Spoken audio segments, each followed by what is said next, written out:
This conference will now be recorded. Okay. The December 14th, 2021 Planning Commission will please come to order. Please call the roll, Sherry.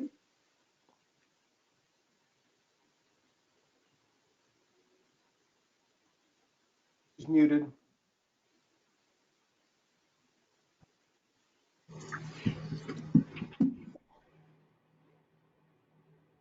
Sherry, we can't hear you. Can you call the roll? Oh, sorry. Commissioner Shower. Here. Sorry about that. Commissioner Blaufus had a planned absence. Commissioner Atkins. Commissioner Haroon. Here. Commissioner Schulte. Here. Vice Chair Pyle. Here. Chair Liddell. Here. We believe Commissioner Atkins is on his way, but we need a motion to excuse Commissioner Blaufus. This is Commissioner Schulte, and I'll make a motion to excuse Commissioner Blaufus from this afternoon and evening session. Commissioner Shower, second.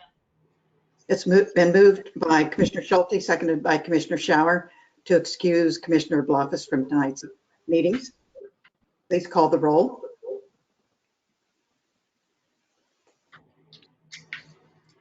Commissioner Shower. Approve. Commissioner Haroon. Approved. Commissioner Schulte. Approved. Vice Chair Pyle. Approved. Chair Liddell. Approve. Commissioner Blaufus. Chair, before we just move on, I just want to ask that everybody, we have several folks on the line who are not commissioners who are unmuted, and I need participants to please mute themselves. We're getting an echo. Great, thank you. Please proceed, Chair. Thank you, and excuse me. Okay. We're ready to begin with our first item, which is housing code changes. Do you have opening comments, Rebecca? I do. Thank you. So, and just can I ask that we're still getting an echo, if folks could mute themselves, that would be great. So housing code changes. Sherry, if you can go ahead and pull up the presentation. So this is an item that you have seen several times before. It was an item, and Brian can go into this in a little more detail, that was on our docket prior to the pandemic, and it had to be somewhat delayed. We've reinitiated it with both Planning Commission and Council. And so this is an update and is your first look at draft code language. So we appreciate the Commission's continuing with this and look forward to the feedback tonight. And with that, I'll turn it over to Brian Snodgrass, Principal Planner, and Becky Catino, who's an Associate Planner in the Comprehensive Planning Group.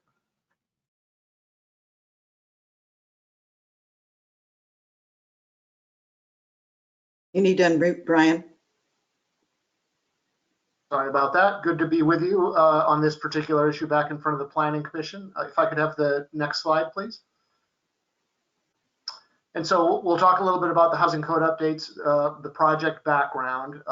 It's been a little while since we've been in front of the Planning Commission, but we did have quite a bit of work, and even with some detail, if not necessarily code language, back in 2019 and a little bit in 2020 at the outset prior to the pandemic. We'll talk in particular about the outreach that's been done and to be done, and about those portions of the housing code updates which have code language which are in your packet, and other project components to come and next steps. Next slide, please. So just to, again, kind of as a refresh, this should be familiar, but just the overall project goals are to expand housing choices. Part of that is to address changes in demographics and what people want. Implement recommendations, some general, some specific, of the 2016 Affordable Housing Task Force. Provide for efficient housing development near services. And doing this, though, in a way that maintains neighborhood livability, recognizing there will be change, but trying to emphasize gradual rather than rapid change. And lastly, just to plan for the longer term. Next slide. And so, again, just as a recap, there's a number of issues related to affordable housing where there's been initiatives over the past year stretching back to the adoption of the Affordable Housing Task Force report back in 2016. There's been an Affordable Housing Task Fund established, strengthening of the multifamily tax exemption program, of the impact fee waiver program. There was increased flexibility in ADUs back in 2017, which you may recall, and that went through the Planning Commission.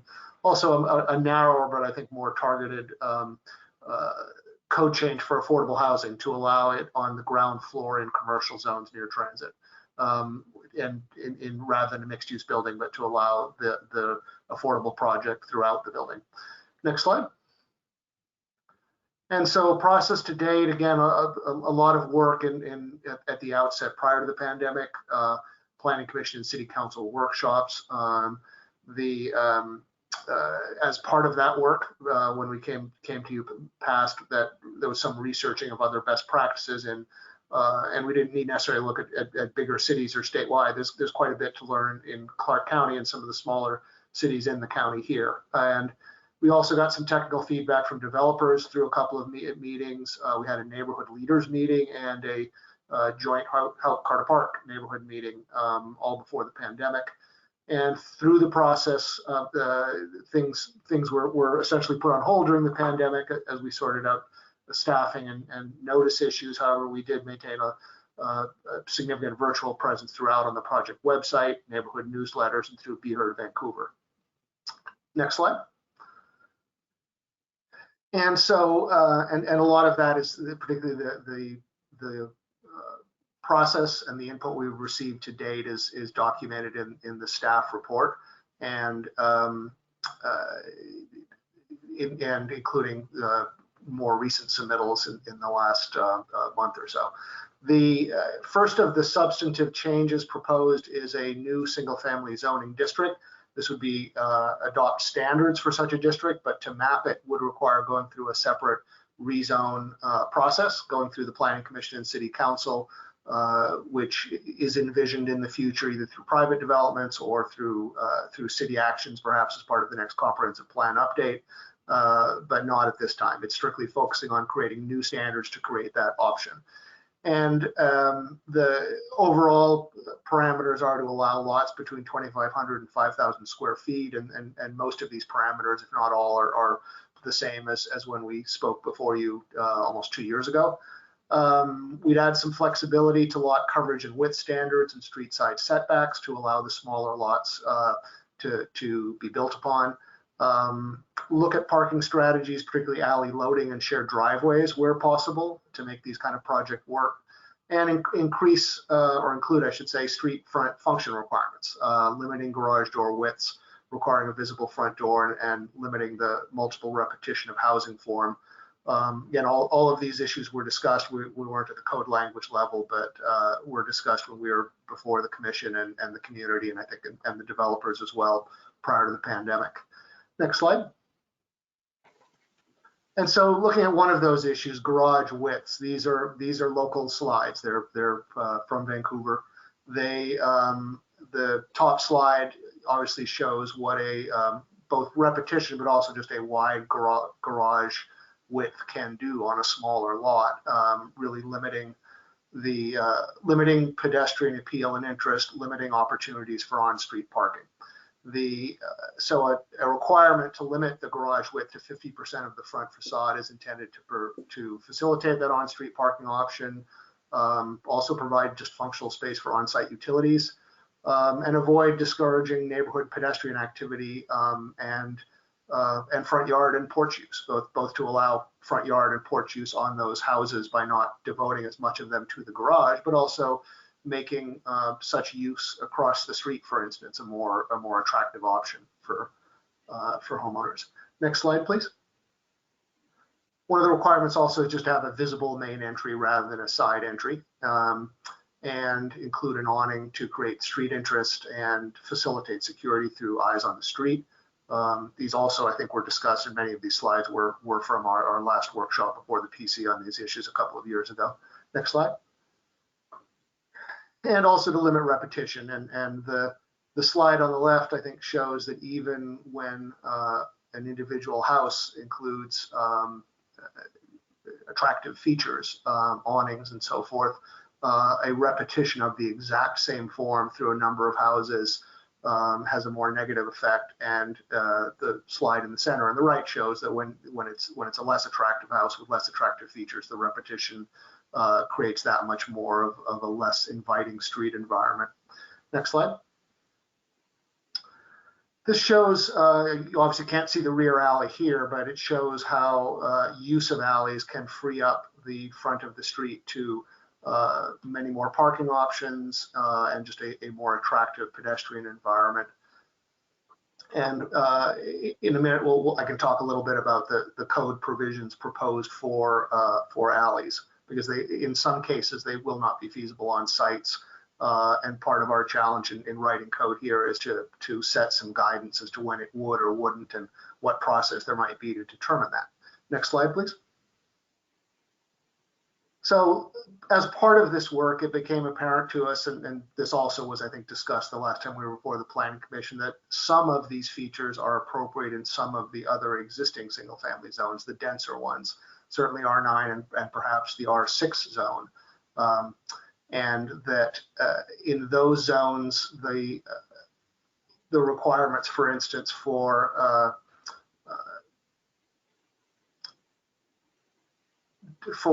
one allowance would be that in current code that we'd propose to remove is you could conceivably build a 50-foot high single-family home if you're located in an MF in a multi-family zone, and that's probably not appropriate. There are also some of the garage width provisions, as well as the flexible side yard setbacks and street front requirements should also probably, at least in staff's judgment, be applied to new development in the R9 and R6 zones. Not existing homes, obviously, in those zones wouldn't need to retroactively apply this, but new development it would apply to. Next slide. And so let me just speak briefly about sort of a parallel proposal in the new multifamily zoning district, and then we can pause for questions. I know there's a fair amount of information here. So also, like the new single family district, we would propose a new slightly denser multifamily district. And like the single family district, that couldn't be implemented without a rezone with public hearings in front of the Planning Commission or City Council. This new R50 district would allow apartment densities up to 50 units an acre. The current densest baseline city zone is 35 units an acre, and which is less than most similar jurisdictions, and in fact even less than Clark County, which has a baseline jurisdiction, the baseline zone of R43.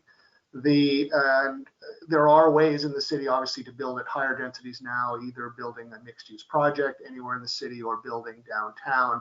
This would create an option for a baseline option to apply that zoning through future rezones that wouldn't necessarily require that, would be allowed citywide.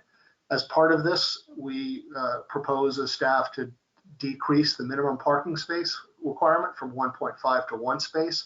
That would bring it into consistency with the citywide single family zoning standard, and also I think just with some the reality that multifamily projects typically produce not more, but in fact less trips and parking requirements on a per unit basis than single family zoning. And this type of standard probably makes sense in the other zones, and so we would propose to lower that 1.5 to 1 minimum parking standard in other multifamily zones as well. That doesn't prevent developers from providing more if needed, but it would set the minimum at a lower bar consistent with the single family zone. I think also consistent with one of the later provisions is new statewide requirements for reduced parking near transit. So this would move in a similar direction, recognizing that to facilitate some of this development, a lower parking standard, at least to bring it into consistency with single family zoning, probably makes some sense. Next slide. And so this just gives you a sense of it, as I mentioned, that this Vancouver's minimum or maximum density in its biggest and densest baseline zone is behind some other jurisdictions, just to give you a little bit of context. Next slide.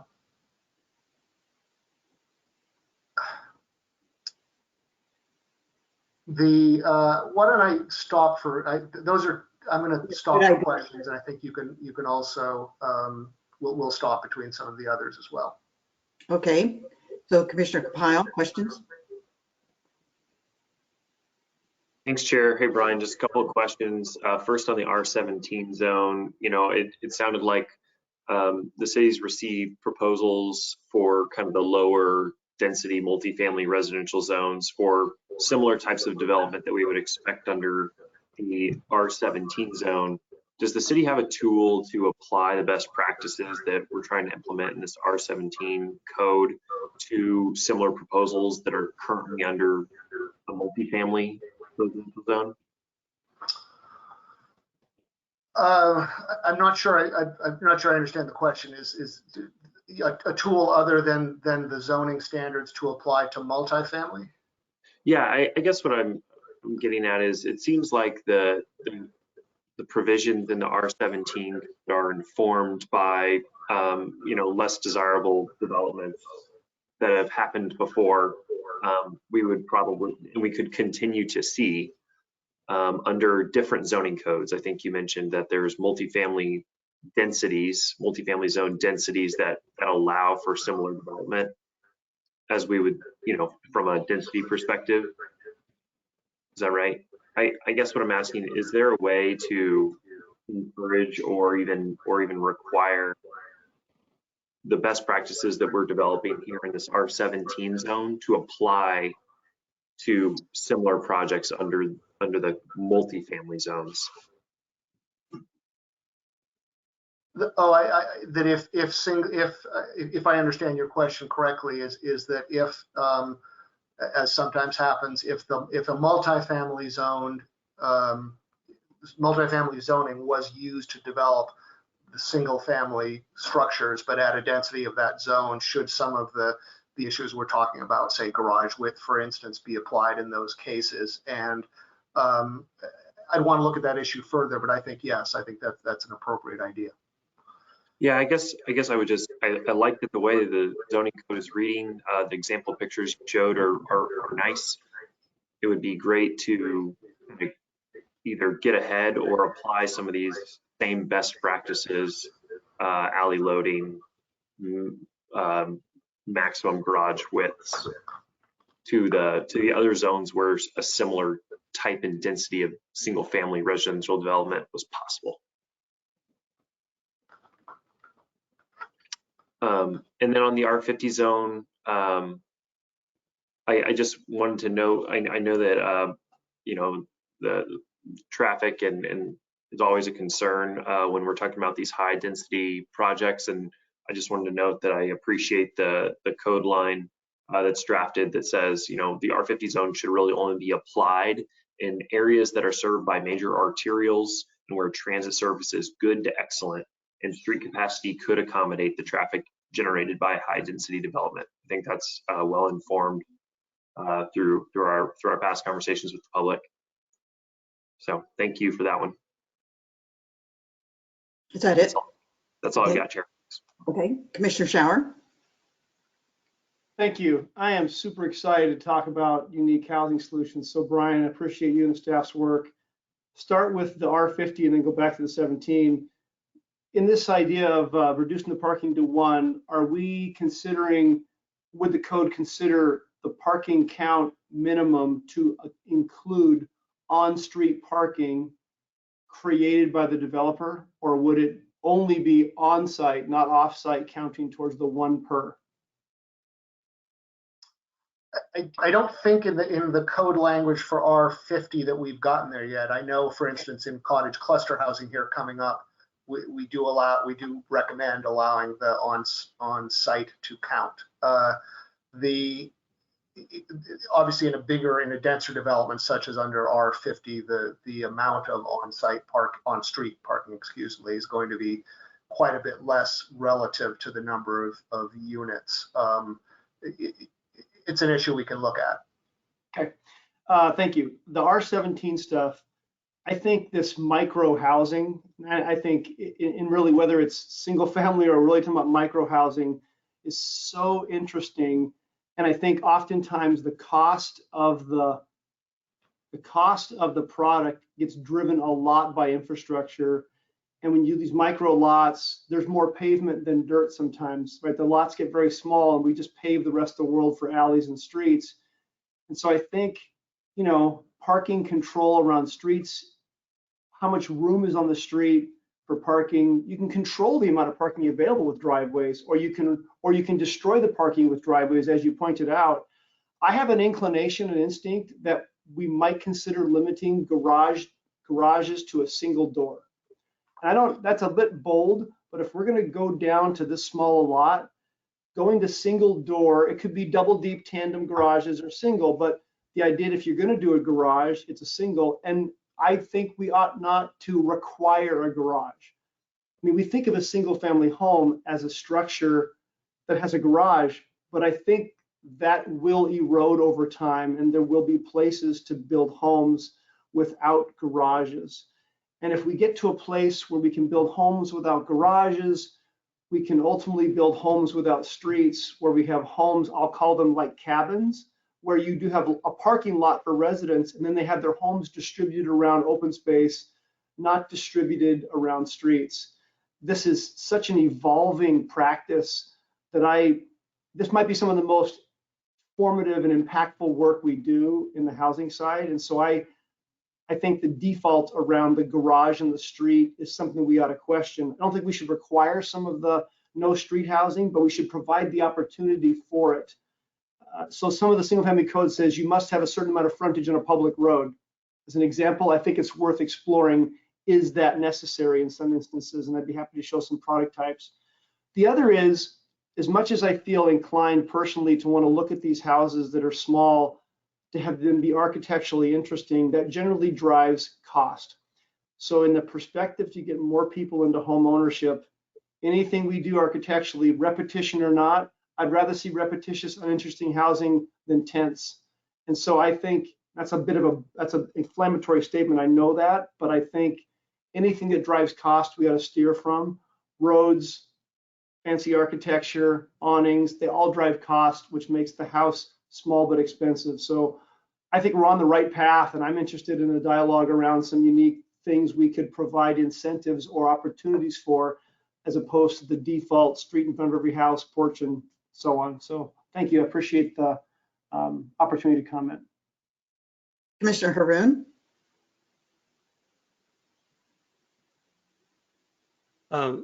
Yeah, thanks for your work on this, Brian. I know it gets really technical and there's a lot to consider. A couple of things I wanted to piggyback on Commissioner Shower's comment about not having garages. I've certainly developed products without garages or redeveloped products that didn't have garages and just had the single car driveway along the property line. But then it changes a little bit of the dynamic of widths, and I didn't know if there was any if there's a driveway width associated with the driveway door or with the garage door, and I didn't see that really fleshed out. If we're just flat out not doing garages. Additionally, it would be interesting to see if there was a way to do almost a dedicated carve out space parallel to the front of the structure. That would be, so like if you're doing a very tight product on a 20-foot wide lot or something, that you create one or two quote unquote on-street parking spots, but that could potentially be dedicated to that house, but it eliminates the need for additional hard surface outside of the parking spot. So you don't need driveway area, which kind of creates some water quality benefits.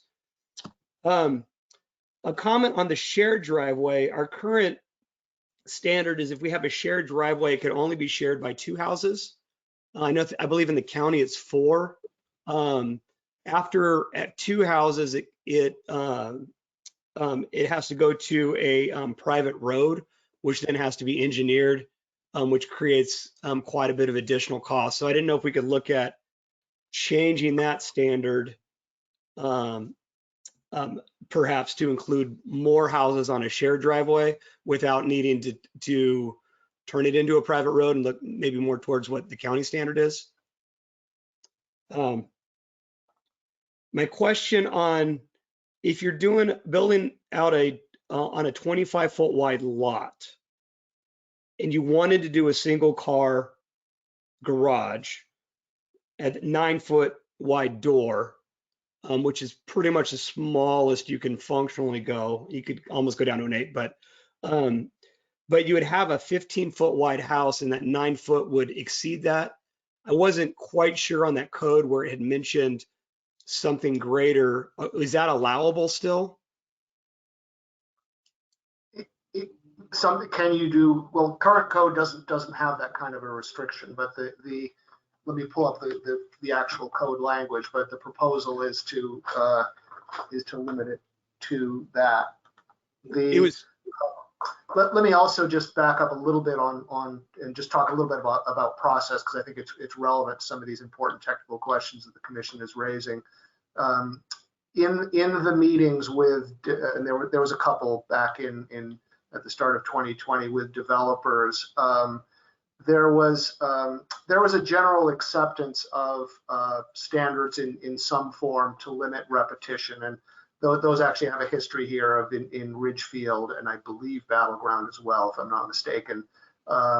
And so that didn't seem to be a problem. There was concern about limiting driveways in any way, just under an assertion that that's what the market wants. So let me get back on the question of the, if I understand it right, of 9 feet versus the remainder of the frontage. Yeah, I guess my question was, if you're doing a 15-foot wide house and you wanted to do a single car garage, you're over the 50% threshold. So you'd have to alley load it, huh? What's that? Would you have to alley load it, Brian? Well, let me address alleys in a second, though. And if I understand the Commissioner Haroon's question, is there a requirement to limit it to half of the frontage going to force you to have less than a 9-foot wide driveway? And I don't think it should. We can look at that issue, but I don't think it should. Okay. And then along the alley question, is the alley a dedicated public alley, or is it can that square footage of the alley be included in the square footage of a lot with an easement, a community easement across the back of it? That is a good question that we really haven't gotten to. I think we assumed they, I'll just leave it at that. I don't think we've gotten into sort of the calculation of square footage of including a driveway, or excuse me, an alleyway. Okay. And then that would then get into lot coverage and some different things with hard surface. And the reason for that, as we try to densify and figure out creative ways, some rules limit the other, because the flip side is alleys take up a tremendous amount of real estate in some aspects, but you lose the driveway, which is fantastic because you're only 5 foot off, but it could change the lot size calculation. Yeah,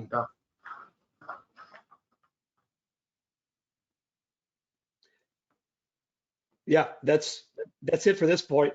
Thank you. Commissioner Schulte? Yes, Brian, got kind of a conceptual question for you. And I was thinking about this afternoon, and what we talked about a few minutes ago, the R50 multifamily zoning going from 1.5 spaces per unit to 1.0. I know why we're doing that. The numbers need to roll up for Growth Management Act. I understand that completely. But does anyone go out and check really for the folks living in those sorts of places, what happens to them when they have to downsize a unit or something like that? What kind of pressures put on families in those situations when these reductions occur? Does the city go out, for example, and where they've had a code change from 1.5 to 1.0 and just look at what's happened to people? Well, the standard would only apply to new development, and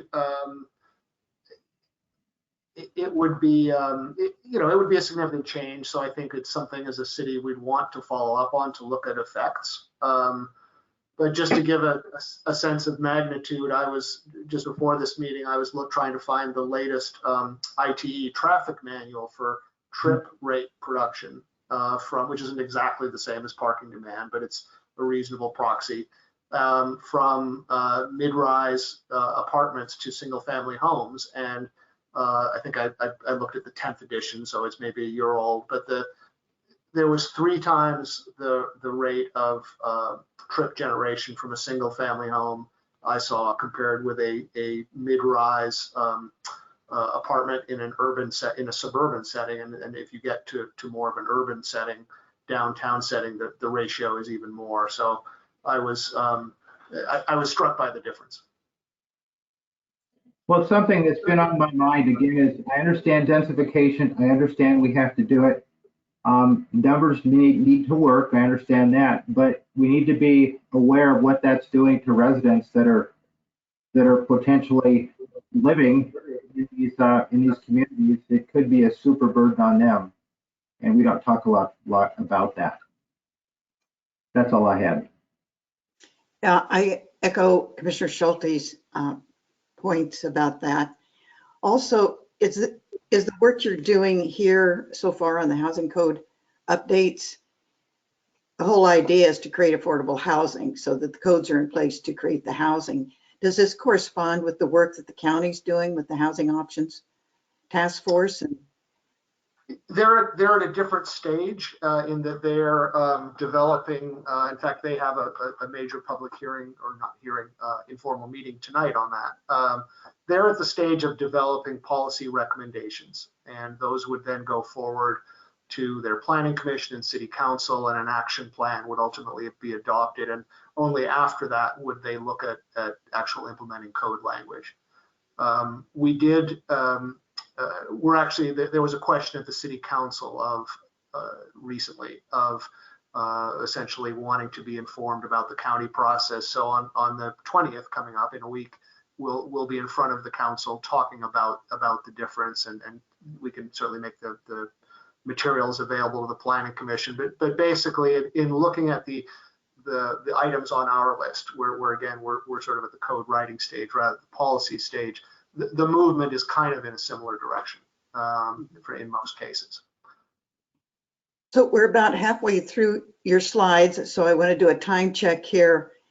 We know that we're going to have another workshop, at least one more on this, right, Brian? At least one more, yes. Yeah, so let's try to get a lot of our questions out and maybe not get the answers this evening.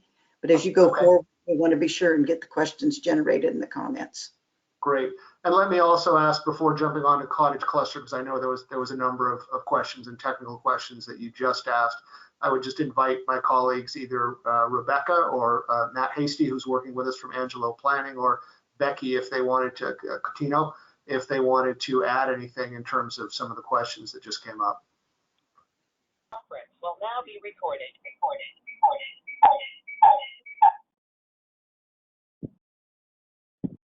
This is Matt Hasty. I'm with Angelo Planning Group. I would just add a couple of quick things to what Brian said. I mean, I would echo what he said about the parking ratios, and really just kind of trying to create some parity or some fairness in terms of what you're requiring for single family detached homes versus what you're requiring for multifamily or apartments. And I think the goal is just to treat those two types of housing fairly, and recognize how many auto trips or how much parking they're generating. And so I think kind of that's what I was hearing there. That questions about kind of the width of driveways and the width of the frontage in the R17 zone. I would just note that the minimum lot size is 2,500 square feet. So unless you have a very deep lot, most of those lots are going to be 25 feet wide or wider, which would give you enough room for essentially a driveway at less than 50% of the width of the lot. Again, unless it's a really wide or a really deep lot. And if you require those to be essentially right next to each other for the two houses, you end up then with enough space to park a car in front of the space between the driveways, so that you're trying to kind of preserve some on-street parking space in those situations. So that, I think that was sort of the math that we were thinking about, and I think it would be really helpful maybe to put together maybe a quick code graphic to help illustrate that. But those are a couple things I would add to what Brian said. And that's all I have.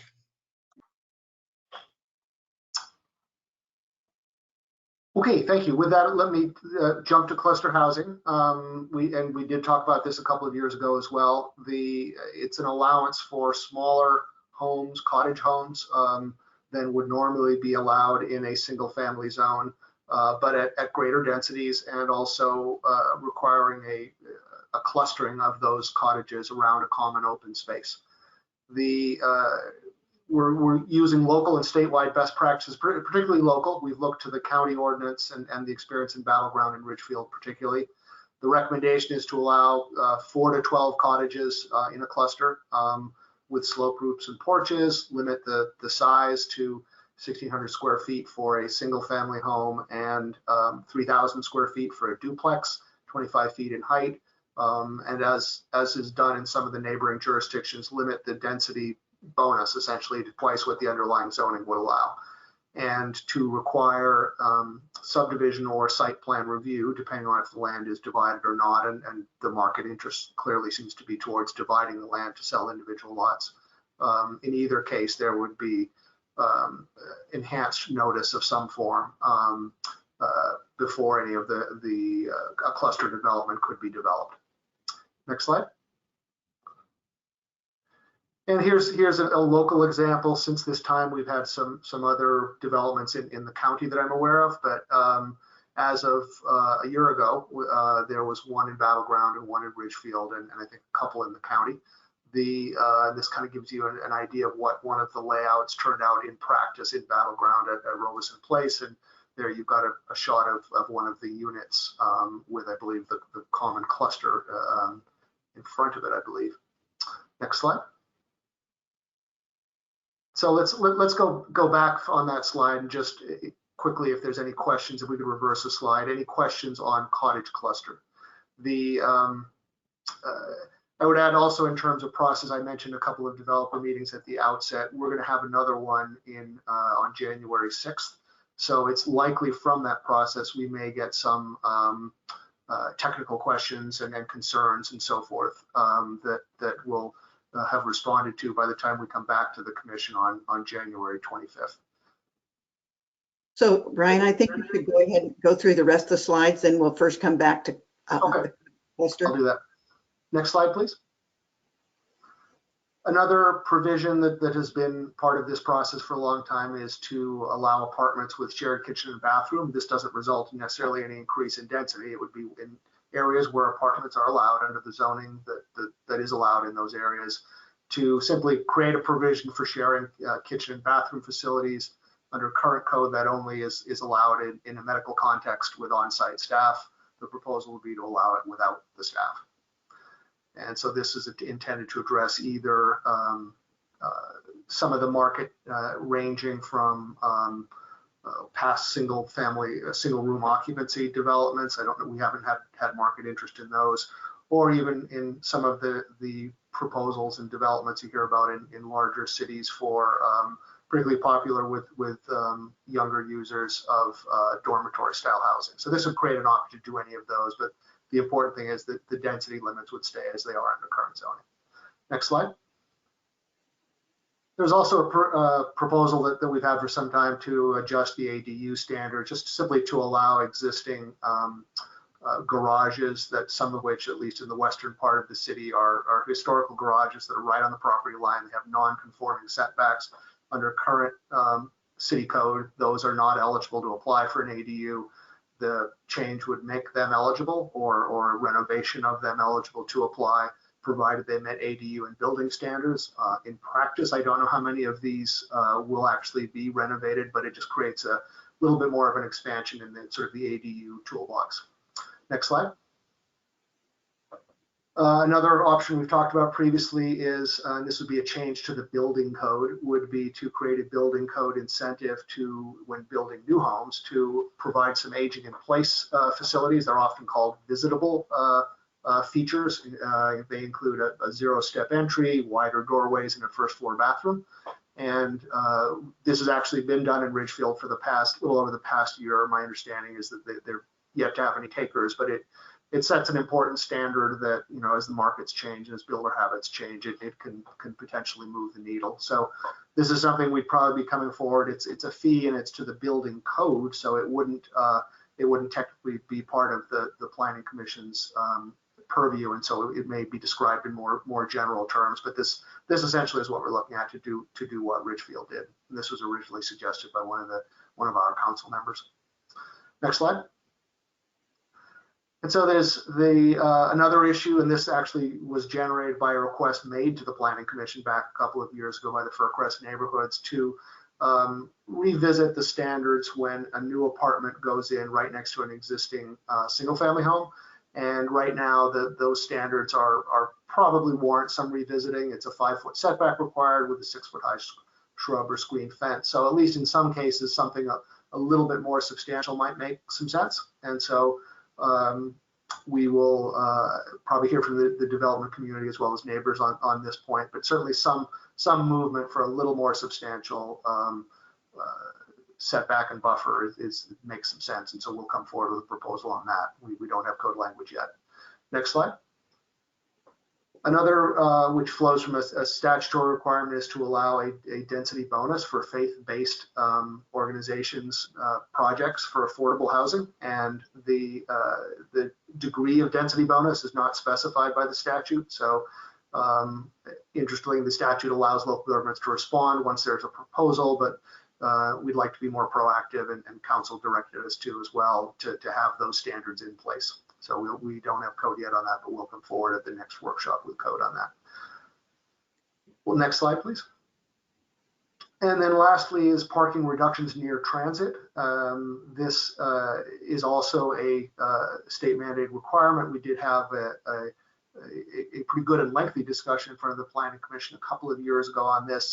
Since that time, the statute has changed to now also require market rate housing be subject to this. But it essentially, for different types of housing, the statute requires limiting the number of spaces per unit, or we could express it in terms of bedroom, to 0.75. And in the case of senior disabled housing, not requiring any parking at all for the residents. Now, that doesn't mean you can't require parking for, shouldn't require parking for visitors or staff. So all of these only apply near frequent transit. Within about a quarter mile of, and it's of the transit stops of areas with 15-minute intervals. So this is something that we're in the process of. We'll try to develop code language for you by the 25th to look at. Next slide. So just in terms of next steps, we'll continue to develop the draft code language, and we don't yet have a Planning Commission hearing date. We have the next workshop at least on the 25th. We also, prior to then, I mentioned we'll have a developer open house. We're also going to have, we haven't scheduled it yet, a virtual open house for the targeted more towards area residents and neighbors and so forth, to also weigh in on the project. We, as mentioned, there's the January 25th workshop, and following hopeful adoption of the changes we've talked about today in 2022, we would get on to sort of a later stage of development, which would look at ways of providing a little more flexibility for housing types in single family zones. We've talked about this before. It's something that would involve a more substantial, you need to have a more substantial public process component. So this is something that when we've talked about housing code updates, in particular council, there's been an interest on getting to this point, which we'd envision starting after we're finished with the items that we've talked about today. Next slide. And so with that, it's back to your questions. Okay, so we have 15 more minutes left for this item, and we'll go back to the questions you had specifically about the cluster housing. We want to be sure and get out our comments and questions. They may not get answered tonight, but they will be answered in the next workshop. So one question before I go around again, is there contemplated to be a change in codes to allow for 3 and 4 bedroom apartments in the apartments buildings? That's come up times in hearings. In single family zones or in somewhere else, that not as part of this batch, not as part of the housing, what we're calling the housing code updates process. That might be something that might be addressed down the road. Yeah, I think it's come up a few times. So Commissioner Haroon?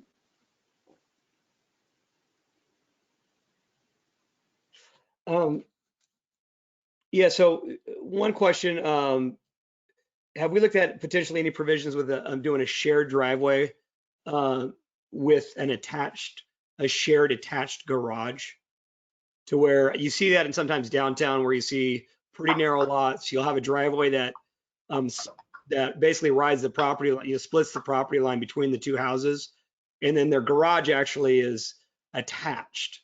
So the garage door 1 goes to house A and garage door 2 goes to house B, but the garage is physically attached. Sometimes I know it's not currently allowed, and I know of people that wanted to rebuild some of those things because it worked well. So yeah, so my thing was like, maybe we can consider looking at that as part of that.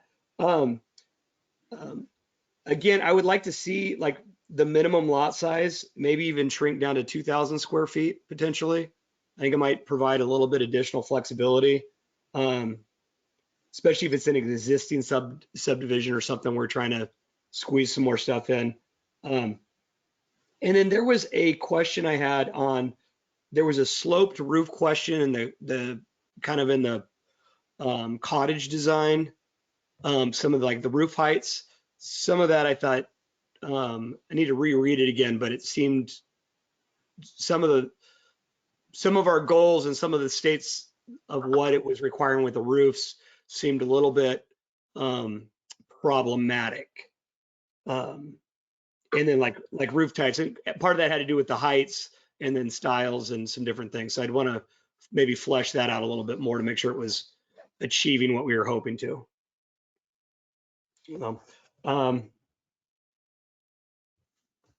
Yeah, that's it. Thank you. Commissioner Schulte?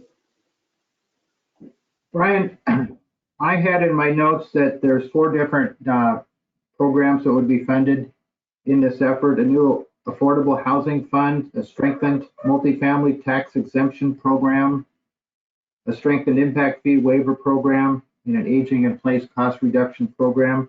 Can you give us a sense where the funding would come from for these 4 programs? Just curious. Well, I think that was one of the earlier slides. Let's come back to the questions after we get we'll come back to the answers after we get all the questions back, so we can manage our time well. Do you have anything else, Steve? No, that's my only question. Okay, Commissioner Pyle?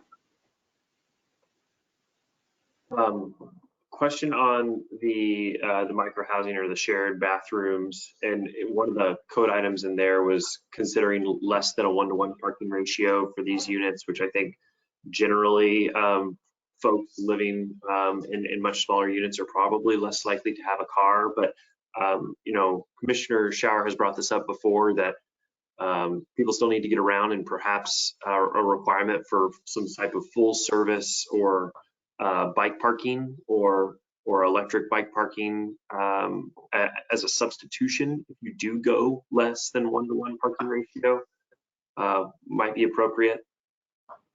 And then I'm not sure if that's a question, Brian, but maybe just something to consider.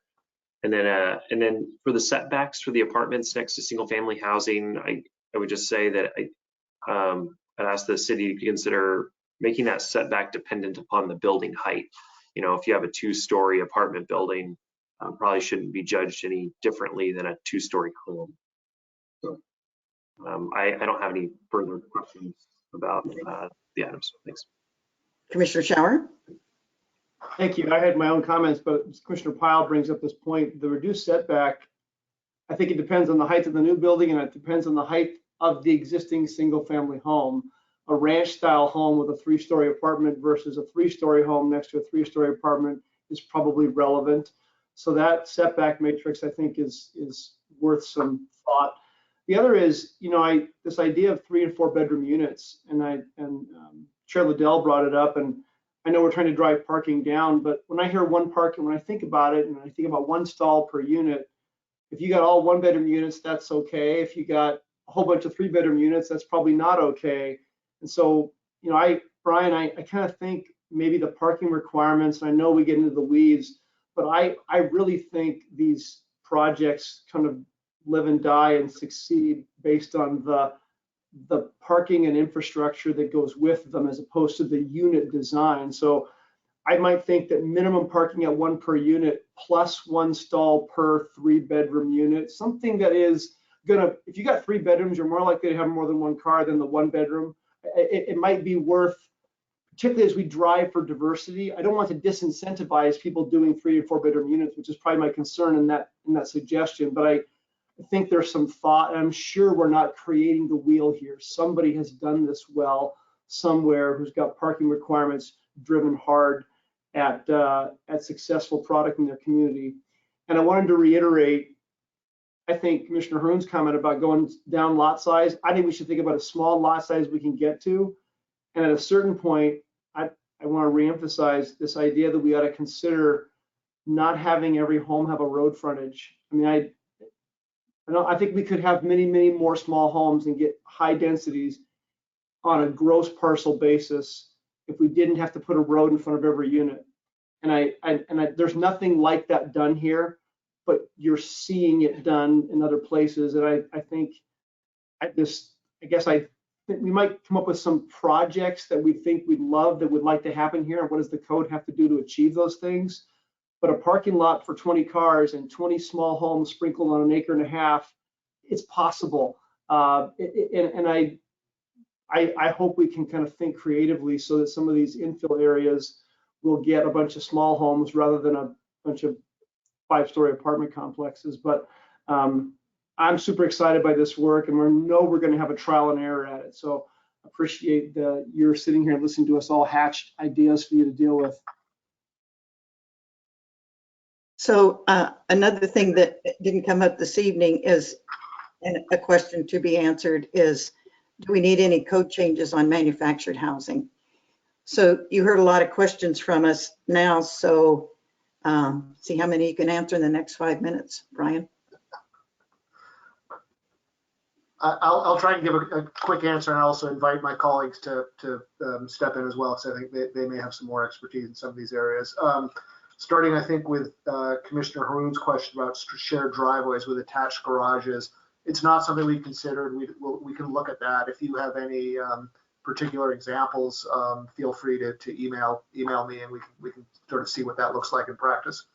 I think Commissioner Schulte had a question about funding sources, and that may have been generated by one of the early slides in this presentation, which is really more about past activities that have been undertaken just all around the question of affordable housing that flowed out of the Affordable Housing Task Force. Just wanted to give a sense and make clear that some of the things that have happened on affordable housing at the city have gone involved different things other than just the zoning code per se. So I don't know that there's a particular reliance on a particular funding source here. Obviously the MFT program may come into play, but it's not necessarily being counted on as part of the zoning changes. So I don't know if that answers your question fully. The question on micro housing with I think this Commissioner Pyle's question of a less than 1-to-1 parking standard. We can look at that if I think going down to 1 will be somewhat of a jump, but I think we can look at is it appropriate in a micro housing setting to go less than that. And that wouldn't necessarily require that we assume everyone will take transit, which they won't, or bicycle, but I think also with the sharing driving economy, there's a lot of folks, particularly younger people, who do a lot of their driving that way. On questions regarding varying the setback depending on the height of the building, that's sort of a principle that I know is in part of some aspects of our commercial code, and I agree it probably all has a place here in residential codes regarding apartments. So we'll look into that. And In terms of parking stall requirements, tweaking those a little bit to recognize for some 3-bedroom units. We can certainly look and I think this is Commissioner Shower's question, we can look what's being done elsewhere in other places on this. If you have any examples, certainly let me know. I think you put your finger on it, though, that it could potentially create a disincentive for providing 3-bedroom units, which are already somewhat underrepresented in terms of the rental products available, at least for on the apartment side. And similarly on no road access, houses, units not having road access. If you have any examples, let me know. We can, as a project team, we can talk about that as well and see what's there. So Rebecca, Matt, Becky, anything else in response? I thought that was great. I don't have anything to add. Yeah, and I was trying to take notes on some of those same issues, so sounds good. I would just add a sort of context piece is that we require parking minimums, but most of our zones don't have maximums. And so what we're trying to do is essentially not require more parking than is needed or will be used and unnecessarily drives up the cost of housing. It doesn't mean that certainly developers can't build more, because they will and they do all the time in the city. And so it depends on your product and your target market. But I think to Commissioner Shower's question, which I think is a good one, if you're building a 3 or 4 bedroom product, you're going to park it higher because of the market you're serving. We're not requiring, or we're not prohibiting people from doing that. We're just saying that as a baseline, we'll require a baseline minimum that has parity with what we require for single family houses that may have 3, 4 or more bedrooms. And that the developer can go up from there. So I do know in some of our particularly in our some of our sub area plans, we do have parking maximums, but that's not typically the case. So just a piece of context to consider as we think about the parking question, which is always tricky, and it's a substantial enough cost that I think the risk that we disincentivize more bedrooms is probably pretty high if we calibrate it that specifically. So just an observation from other work that's also been before the commission.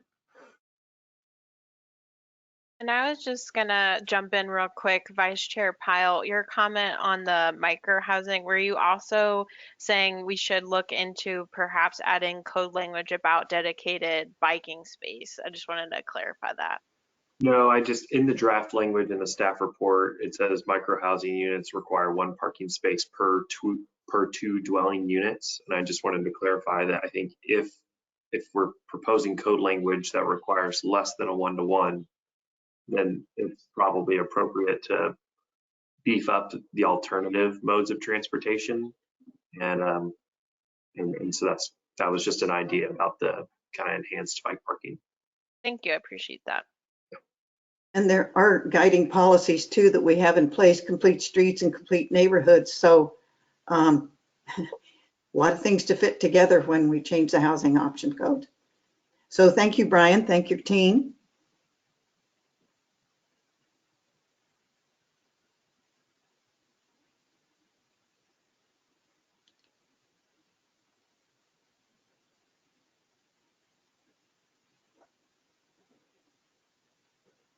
Sherry, can you bring up the presentation for the HQ project, please? Yes, just one moment. Thank you. Chair Liddell, you want me to jump into the introduction piece? Yep. Great, thank you. So the HQ master plan, often also called the Fisher's Quarry master plan. Fisher's Quarry is what this area was called in the Riverview Gateway sub-area plan. So this is the second workshop on this proposal. It is coming through as a master plan process within the Riverview Gateway sub-area, and new elements of it in response to community feedback would also require a code change. So tonight we have a workshop coming forward. Keith Jones is here as a senior planner in community development to walk you through sort of here's where we were at, here's the sort of high level goals of the sub-area plan, but really is going to focus in on the changes in the proposal and the work the applicant and city staff have done with the community to amend the proposal to try to address some of the concerns that we've heard in a variety of settings. I'll also note that we have set aside time for the applicant to present on their vision for the project. It's sort of a pause in the presentation. So what we'll do here is staff will present and you can ask staff questions. Then the applicant will present and you can ask them questions. And then we will finish by quarter till so that there's time for discussion and additional questions on behalf of the commission. So just not our typical structure for a workshop. So just wanted to let the commission know what was planned. And with that, I'll turn it over to Keith Jones, Senior Planner. Yeah, I appreciate the preview. Good evening. Thank you, Rebecca. Good evening, members of the Planning Commission. Again, I'm Keith Jones. I'm a senior planner with the City of Vancouver. Next slide, please. So as Rebecca had indicated, the presentation overview for tonight is I'll just give a brief overview of the Riverview Gateway sub-area plan. I went into a little more detail at the last workshop, but just in the interest of time, we'll just to get us on the same page again, I'll go through that. And again, I'll update you on some of the changes that have been done since that workshop, any follow-up questions, and then I'll hand it over to the applicant for their presentation, and then we'll allow some time for 15 minutes for questions. Thank you. Okay, next slide, please. So just the context again, the Riverview Gateway sub-area plan was adopted in 2009 that has maps, goals and policies. There are also public involvement that went into that plan. And then associated with that were design guidelines that were adopted at the same time. And then those went forward into development regulations in the city's development code. Next slide, please. So the plan concepts as stated in the sub-area plan are these bullet items here. So to have a dynamic mix of uses in the sub-area, build on river views, quarry topography as a unique amenity, connect a network of attractive parks, open spaces and trails, an efficient multimodal circulation system, and encourage low impact development techniques, and to protect the Columbia River shoreline were the main plan concepts. Next slide, please. So this is just a basic land use map of the sub area. Again, 192nd north and south through the middle. Primarily everything towards Camas on the east side of 192nd is in the sub area plan, but that's the Columbia Palisades master plan, and you can see that being developed right now. So that master plan was approved in 2016. So that's already being taken care of, being built out. The scope of what we're discussing is 100 acres for the most part on the west side of 192nd. And so this map is just showing generally in the center of the master plan, there's a mixed use area. The north end is multifamily, and then extending out towards the west is a light industrial area. Okay, next slide, please. These are the specific quarry areas so within the sub-area plan, there's 2 areas that were designed and put into the code that have some different regulations, mostly about the land uses that are allocated and the need that each of these areas go through a master plan. So the WisDOT Quarry or WashDOT Quarry became Columbia Palisades. Fisher's Quarry, the developer, Hurley Development, has named this project HQ. So that's the 100 acres in the Fisher's Quarry. And again, that's the scope of work that we're discussing. Next slide, please.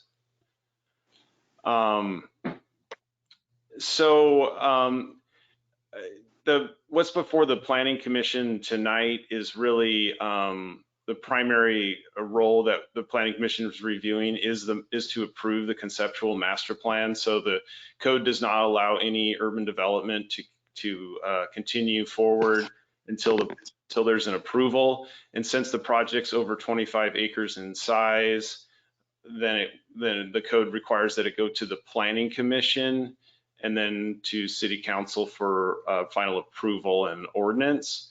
And really what the Planning Commission is looking at is under the criteria, is it consistent with the sub-area plan and does it achieve the master plan objectives? Then after the Planning Commission approves, or the Planning Commission recommends approval and the City Council approves the master plan, then certain phases of the development would then continue forward. Next slide, please. So you started with the sub-area plan, a broader planning document with policies, and then within the development code under section 2680, the city adopted the Riverview Gateway Plan District. So these are more regulatory, and then again, that's where the master planning requirement comes from. But within that, there are master plan objectives that need to be achieved. So the intent is to capitalize on the unique topography and view potential. It's a look at wanting to get more urban uses rather than suburban, quality development that creates a sense of place, sustainable building and low impact development, addressing offsite impacts, noise, glare, and traffic to be minimized, and then meets the standards of the Vancouver Comprehensive Plan Recreational Natural Areas Plan. And then there is a provision in the section of code that 10% of the residential units are to be affordable to moderate income households. Next slide, please. So this is the applicant's illustrative site plan that they've provided. There is a change in the north area, which I'll get to just momentarily. Other than that, it's a similar site or master plan layout, mixed use in the center, multifamily at the north end. The remaining parts of the project include industrial office uses, and then the proposed park at kind of the southern central area of the master plan. Next slide, please. So this is one change that staff and the applicant have worked on. I know that there's also been discussions by the applicant with the neighborhood. There were a lot of concerns the neighborhood had in regards to the north end of the development, and it's called Lot 30. That's the proposed subdivision. Will divide this part off as Lot 30 initially, and so that's why it's called Lot 30. But there was a 5-story apartment building with a number of units, and there was a lot of concern over traffic and impacts to the neighborhood. So and staff working with the applicant and the applicant discussing it with the neighborhood. A new proposal is now before us. What's shown here is access again from 41st into a 12-lot single-family subdivision, and the lots are around 7,800, 8,000, somewhere in that, and that's consistent with our R6 development standards in the code. There's also proposed with that is a buffer along the existing residences that are on the east side, so it's approximately a 30-foot buffer or more along that lot line. And then a trail is proposed that would then run through there to a viewpoint, and then the applicant's proposing to connect a trail then down to the main area of the quarry to have connectivity for pedestrians. And the height would be limited to 35 feet, and that's consistent with single-family residential development. How this would be implemented, the zoning district, the RGX zoning district does allow single family. For instance, Columbia Palisades has built some single family on the bluff of that part of the master plan. So it would require an amendment to the use allocation, and we would just be very specific that this area would be allocated to single family, but no other areas of the master plan would, and then we would limit it to the 35 feet. So staff is supportive of this new layout and proposal. Okay, next slide, please. The other key issue that was discussed at the last workshop had to do with the applicant's proposal to amend the development code. So in the RGX zone, there's permitted and conditional uses that are allowed in that zoning district.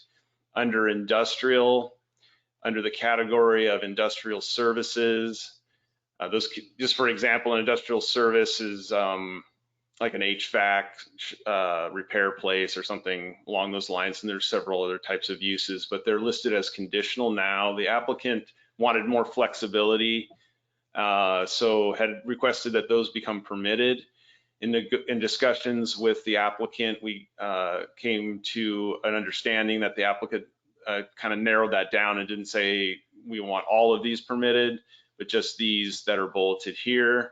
So we're talking about building, heating, plumbing, and electrical contractors, exterminators, janitorial and building maintenance contractors, and photo finishing laboratories. So those 4 bullets would be permitted, and the remaining industrial services uses would continue to be conditional if this text amendment is approved. Next slide, please. So in reviewing that, staff's recommendation is that these industrial services uses only be allowed in the west end of the master plan. So that would be proposed lot 10 through 14, where there's more industrial uses. And if you recall, going back to the purple map where we talked about the different land uses, this is the area that's allocated more for industrial uses. And then along the western boundary, we would require a buffer be installed. I'll call the L5 high berm, 4 to 6 foot tall, just to make sure that the future residential there to the west would have a buffer from these uses. Okay, next slide, please.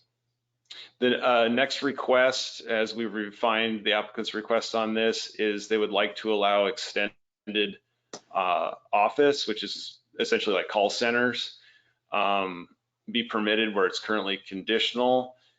Staff, in looking at that request, didn't seem to have any issues with that or understand why that would be of any concern to staff. So staff supports that request to amend the code to make extended office permitted from conditional. And then the third item is the applicant requested to remove this footnote 41, and that's related to manufacturing. And what the footnote does is it limits the type of manufacturing to those specific things in that footnote, and doesn't allow all industrial. So it talks about printing, binding, lithargy, repair shops, scientific professional instruments, motors, computer research, assembly, manufacturing. So all those things that are kind of in those vicinities of that are more limited manufacturing could be permitted, but everything else is prohibited. And staff does not support removing that footnote. We believe that the intent of the sub-area plan is to kind of keep these limited and manufacturing uses and not open it up to a lot of different manufacturing uses. It doesn't consistent with the sub-area plan in the view of staff. Next slide, please. So there was a few questions I was going to follow up on from the Planning Commission workshop from October. One of the questions was in regards to approving a subdivision with the master plan. So the master plan is what we call a type 4 application in the development code. It's a legislative application. And then the subdivision would be considered a type 3 application, and that's quasi-judicial, and that would typically go to the hearing examiner. And the code allows things to be combined, but when they're combined, they then go to the highest review level. And the reason the applicant's wanting to have the subdivision reviewed with the master plan in this case is because of timing. So if we went through the sub-area, went through the concept plan approval, then they'd have to resubmit, go through another hearing. So they've combined these together. So the Planning Commission will be reviewing these together. But essentially, the Planning Commission is really reviewing the master plan. That's the main components of what the request is. The subdivision is really dividing the property, but we're really just establishing lines and right-of-ways for the streets and so forth. Then each of those developments would come in for a site plan review following that, and a final plat and construction of the streets, and then staff would review those in more detail. So that's kind of how the next steps on that process work and why that's being reviewed together on this proposal. There was a question about vesting of trips. So initially the applicant had requested a development agreement and then dropped that request to move forward with the development agreement. And vesting of trips is something that does occur in development agreements, but there is no development agreement at this point, so there is no vesting of trips that are being approved with this application. And then there was a question about the affordability, the 10% affordable units that's stated in the requirements for the master plan. So there was some discussion of that in the development agreement, and looking at the RCW that it references, that would look at 115% of area median income. And that area median income, to our understanding, would be the Vancouver, Portland, Hillsborough MSA is how that would apply. And then that would be enforced through each site plan review that comes in. They're just going to have to demonstrate that they've shown that they're complying with that, and it would be applied throughout the development is how staff would implement that or view that. And then there was one other question in regards to right-of-way encroachment process. So there was some mention of that in the application. That's pretty typical when you're putting a development up against the right-of-way. You could have a porch or a balcony or a canopy or something extend into the right-of-way, or maybe a footing or something else that may occur. So I think the applicant is just saying that's our intent. That's our concept. We're gonna encroach some items into the right of way. So I think what the Planning Commission is looking at in regards to that is just in general, is that an acceptable idea? And I think as staff we're supportive of that. However, those details would need to go through. We have a process, right of way encroachment process, where we need to know more of those details and showing us the construction documents and how that's going to be done to make sure we would support that. So it would be a separate approval process when those details are provided. Next slide, please. So with that, I do recall there was also a question about the reclamation process and wanting some clarification on that, what that work is entailed and where the applicant is in that process. So I think that's best for the applicant to go through. So I'm going to turn it over to the applicant to address their proposal, and then if they could also cover that reclamation issue. And I don't know if there's questions for staff at this point before we do. I think we'll proceed to the applicant. And who's representing the applicant? Ryan Hurley, President, Chief Steward of Hurley Development. Okay.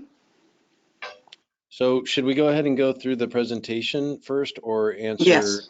the reclamation? Go ahead through the presentation. We'll come back to the reclamation. Okay, great. Hi, Barry, everyone. can you bring the presentation up? Sorry, Ryan, 1 second. Yes, sorry about that. 1 second. That's okay, thank you. Yeah, and if you could cue slide 1, we'll go ahead and quickly get into it. So while we're bringing this up, Can you guys see that okay? Yes. Okay, yes, thank you very much. Yeah, so I know most of you, or quite a few of you, our company has been for well over the last decade to bring life to the city of Vancouver through our developments. So I know the presentation's quick as possible. So I'm gonna jam through this, but also leave times for Q&A. And before I begin, I just want to say thank you, as I always do. I know how much time and energy and effort you guys all pour into making our city great. And so we greatly, from a company and community standpoint, appreciate each and every one of you and all the effort, added time that you guys give our city. So thank you for that. If you could please cue slide 2, I'll start. This is actually HQ Vancouver. Situated, as said, on 107 acres on southwest corner of 192nd Avenue, just north of Highway 14. HQ is the world's first micro smart city, a planned mixed use community that implements the goals and policies of the Riverview Gateway Subarea Plan, including multifamily, mixed use, commercial, and office light industrial buildings. Just like our Vancouver waterfront, HQ has a lot of verticality, surrounded by plenty of purposeful open space and trails. We value our city's urbanization and density goals. We want to help A lot of people really come together in this beautiful area to live, work, and play with a central microcity core that really includes beautiful residences, retail, restaurants, special attractions, and as well as offices and light industrial businesses. If you could cue slide 3, please. Really quick, to just touch on economic impact, we commissioned a thorough economic impact study with Eco Northwest, a national independent economic consulting firm. 4.5 billion in economic output, 2.9 billion in personal income, 33,000 jobs over a 10-year period. Could you cue slide 4, please? Along with an annual impact of 2,800 people directly employed on site with 4,600 indirect. Cue slide 5, please. There's an overall fiscal impact of 13 million in property tax, 3.6 million sales tax from construction alone, 2.1 in sales tax from operations on site, as well as 6.2 million in REIT. So when we talk about, if you could cue the next video, the first video 1, when we talk about live, work, and play, really, it's a pretty amazing site, as you all know. It's been around a long time here, and we have miles and miles of ability to put walking paths in along that rock path there. That's where we're going to put our walking paths, along with a dry riverbed that you're seeing in this drone footage, to really add to the city's Evergreen Highway Trail and Columbia Springs network. This is going to access all the way down to south of Highway 14 through the current overpass that's there right now. So we are working to really make the open space a unique and powerful way of experiencing this site, to have urbanization but very open space feel. If you could go to slide 7. The rendering here shows kind of this gravel path as well as a dog park. You know, we know people love their animals, and so we're partnering with the local dog organization to design and operate this dog park component, as well as cue slide 8, please. Providing some great amenities like bridges that are really created over this meandering dry riverbed, walking paths, and even a pond lake type setting that we're working a plan in there for another amenity. Cue slide 9, please. This is just an example of the heavy timber that the Northwest is so prone to have, and really a natural architectural style and thread that we want to have in the overall outdoor amenity spaces. Lots of lights that light up the rock wall, that light up the path, as well as the bridges. And so it's a real experience 24/7 out on this place. If you could cue slide 10. The amphitheater and rock wall you see, this is a perspective and one that we're working currently with the city of Vancouver Parks. It's conceptual. It's not one that we've approved or anything like this, but if you look to the upper right-hand side, you'll see a gazebo type structure that has a staircase that is a really incredible way to show off the view and the Columbia River corridor that currently is there, and of course the amphitheater to utilize gatherings and bring people to the site year-round. Could you cue video 2, please? And so if you look on the right-hand side here, it's going to go up to what we call is like this mini beacon rock. That's where the gazebo goes.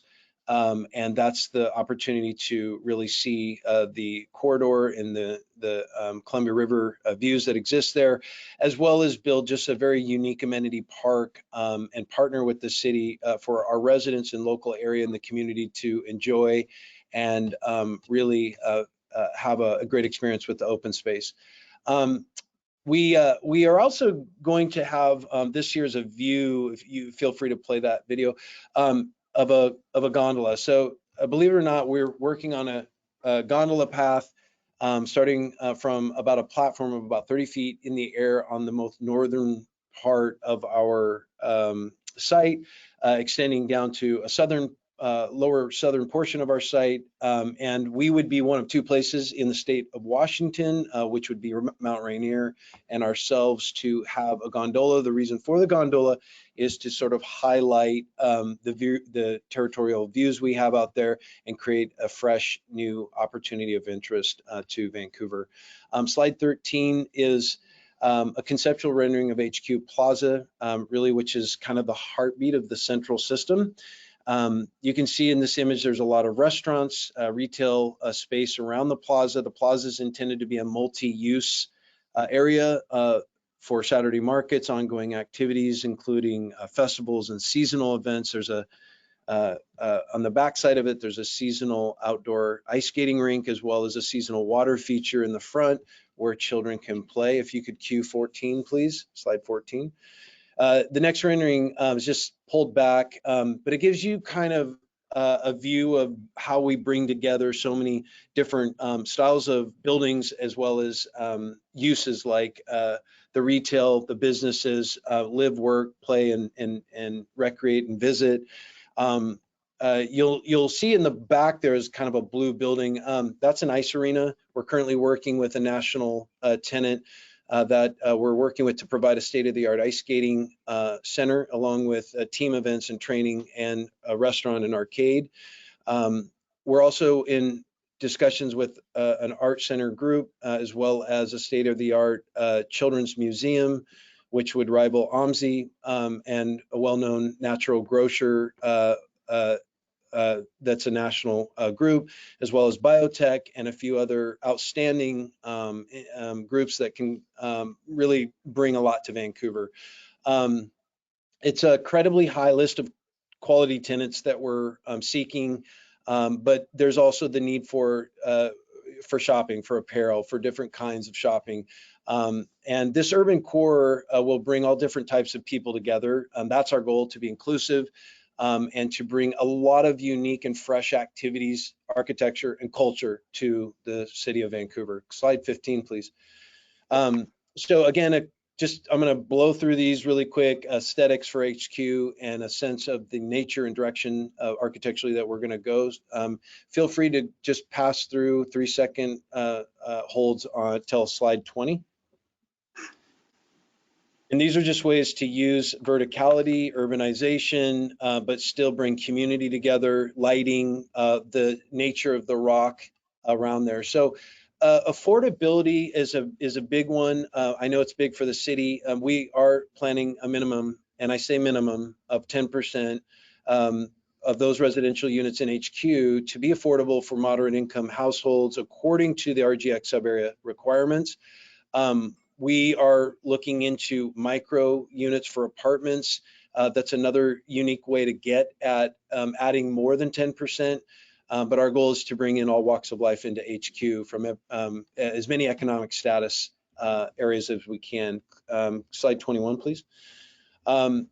This is a big one, sustainability. And this is, I think, one that I hope everybody can really hear.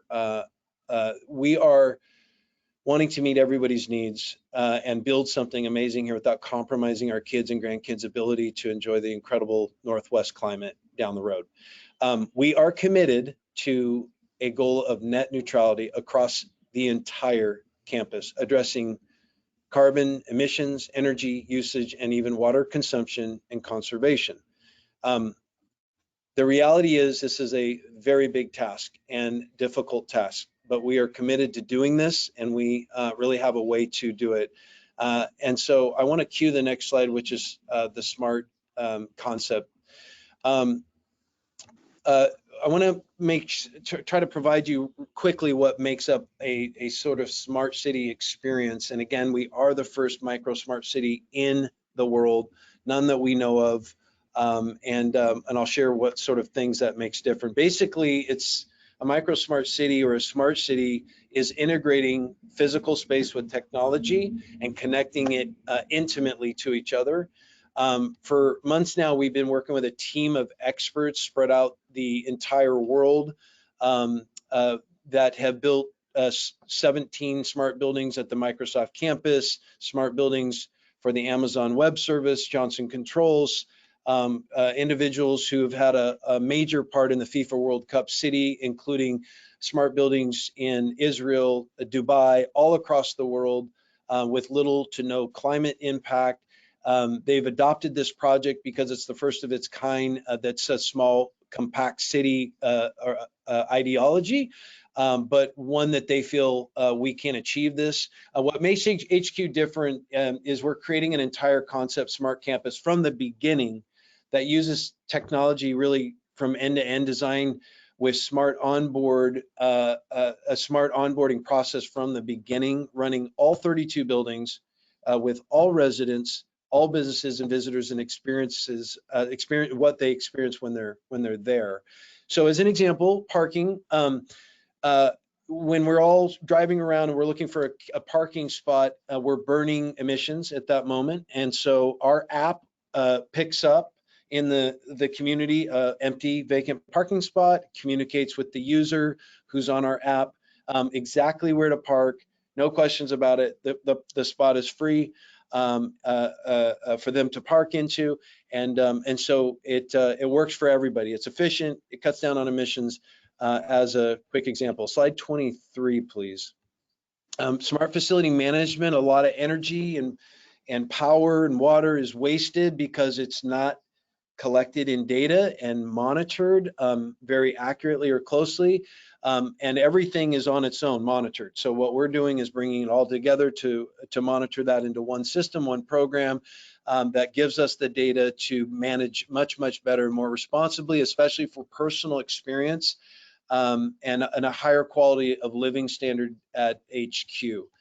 Slide 24, please. It's just a simple way to avatar systems that navigate around the space, that provide a lot more intimate level of detail and wayfinding, people being able to get around to places without a clunky process of asking people, as an example.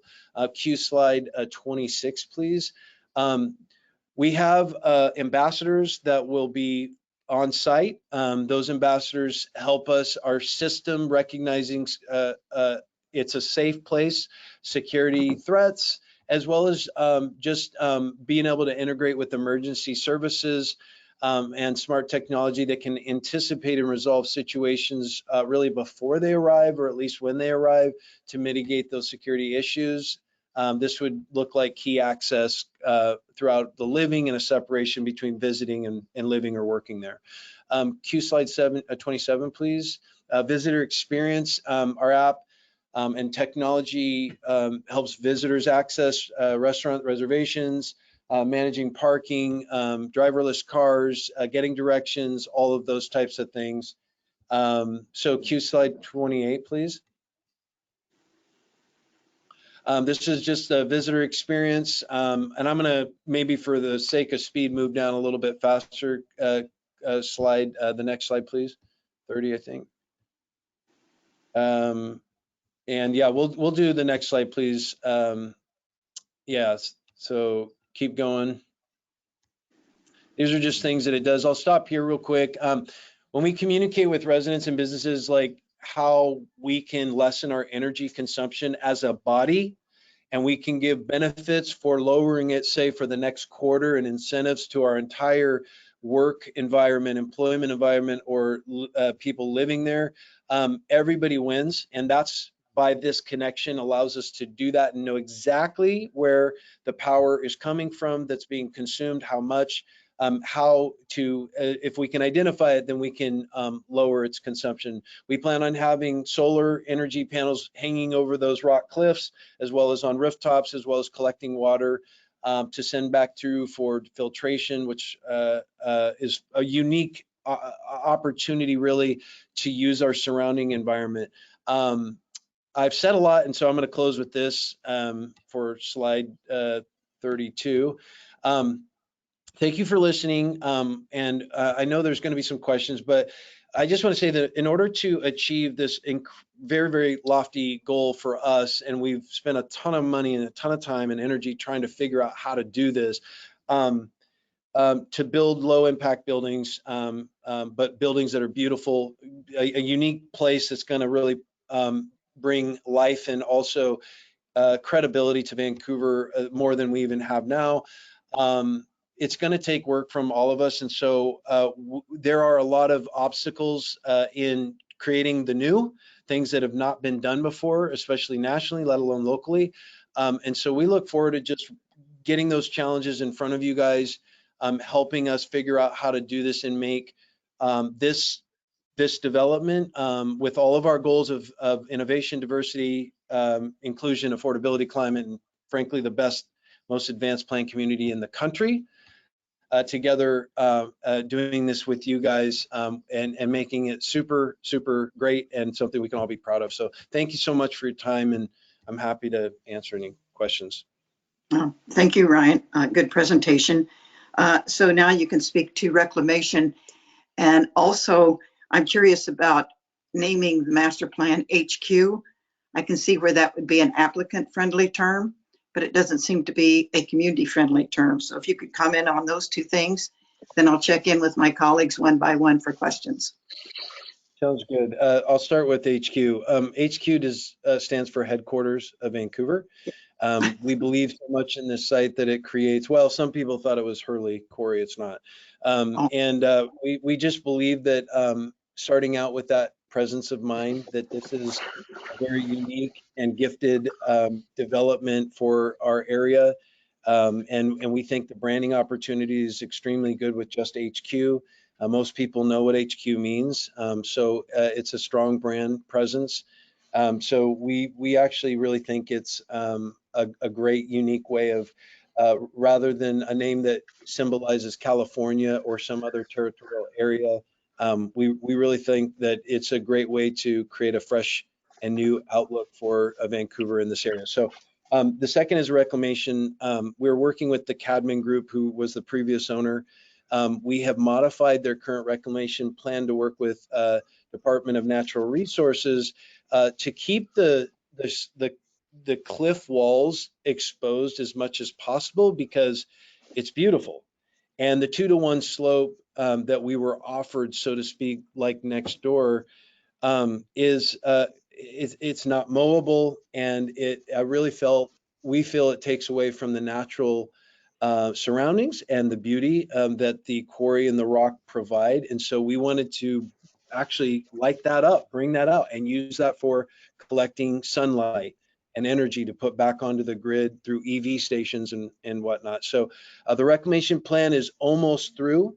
If you go out there in the drone footage and see, we've filled most of the quarry to the level that was required. There's just some minor work that needs to be done, and because of the rain, we're a little bit postponed, and we'll be finished up this spring. So what you're seeing is pretty much the finished result. Okay, so I'll go around for questions. Commissioner Schauer. Yeah, I've got a few. I guess I'll start first and say exceptional project. I'm excited about it, and I'm generally supportive. I'm a little concerned about making sure we've got ourselves straightened out on findings and making sure it's consistent with the sub-area plan. So Keith, particularly, I'm curious about the single family and in lot 30. So I mean, I think it looks great. I mean, I know the area very well. I lived close by for a long time. The transition from multifamily to single family, that seems like a good move in the right direction. First, I would say those lots are probably 3 times the size of the lots that are next door. The lots next door are about 2,800 to 3,000 square feet. So I personally would think lots of the similar size would be okay. If the applicant wants larger ones, that would be okay with me. But I would encourage us to think lots in similar scale from the city's perspective. Second, I know we have single family on the other side, but that was shown on the sub-area plan. So where I'm concerned is that our major criteria is this is compliant and consistent with the sub-area plan. And if staff is supportive of the change, how have we linked ourselves to be consistent with the sub-area plan if there was never a lot shown here? And what I'm trying to suggest is that if we all vote at some point and we approve this, I don't want to leave a door open for an appeal that says we're not consistent with the sub-area plan and we have to come back to it, right? So I I'm just looking for how you bridge that. I don't need an answer at the moment, but if you could come back, a really good finding as to why we're not modifying the sub-area plan and just adopting a master plan. So I don't want to leave a door open if we come to some conclusion. Couple of the things, the quarry redevelopment is really hard, and I really like this idea of leaving the rock walls exposed. The other stuff, frankly, to the Palisades to the right, that large slope with grass will ultimately be difficult to maintain. It's a fire hazard. We get rivulets and we get erosion. It's just, it's not a, that is set up for quarry reclamation. You're doing quarry redevelopment. So I really like that change and be supportive of that. If we're doing a subdivision simultaneously to a sub-area, a master plan, I think your statement about vested trips, maybe I might argue is a little bit, I would nuance it. There is vesting that will occur with a traffic study with a subdivision, correct? The subdivision itself gives some of these lots, especially the single family stuff, there is some trip vesting with the subdivision, I assume. And so I just want to be clear, if there's no vesting at all, like the Palisades has no vesting of trips, this one would have some. The Palisades master plan didn't have a subdivision with it, if I recall. This one's got both of them together. So I'm just curious about that. Maybe not today, but later in findings and making sure I'm clear on that. And then there's a comment about a larger park necessary, or requesting from I saw a comment letter today from the advisory commission asking for a 20-acre park. And the argument is that we have enough units that justify it.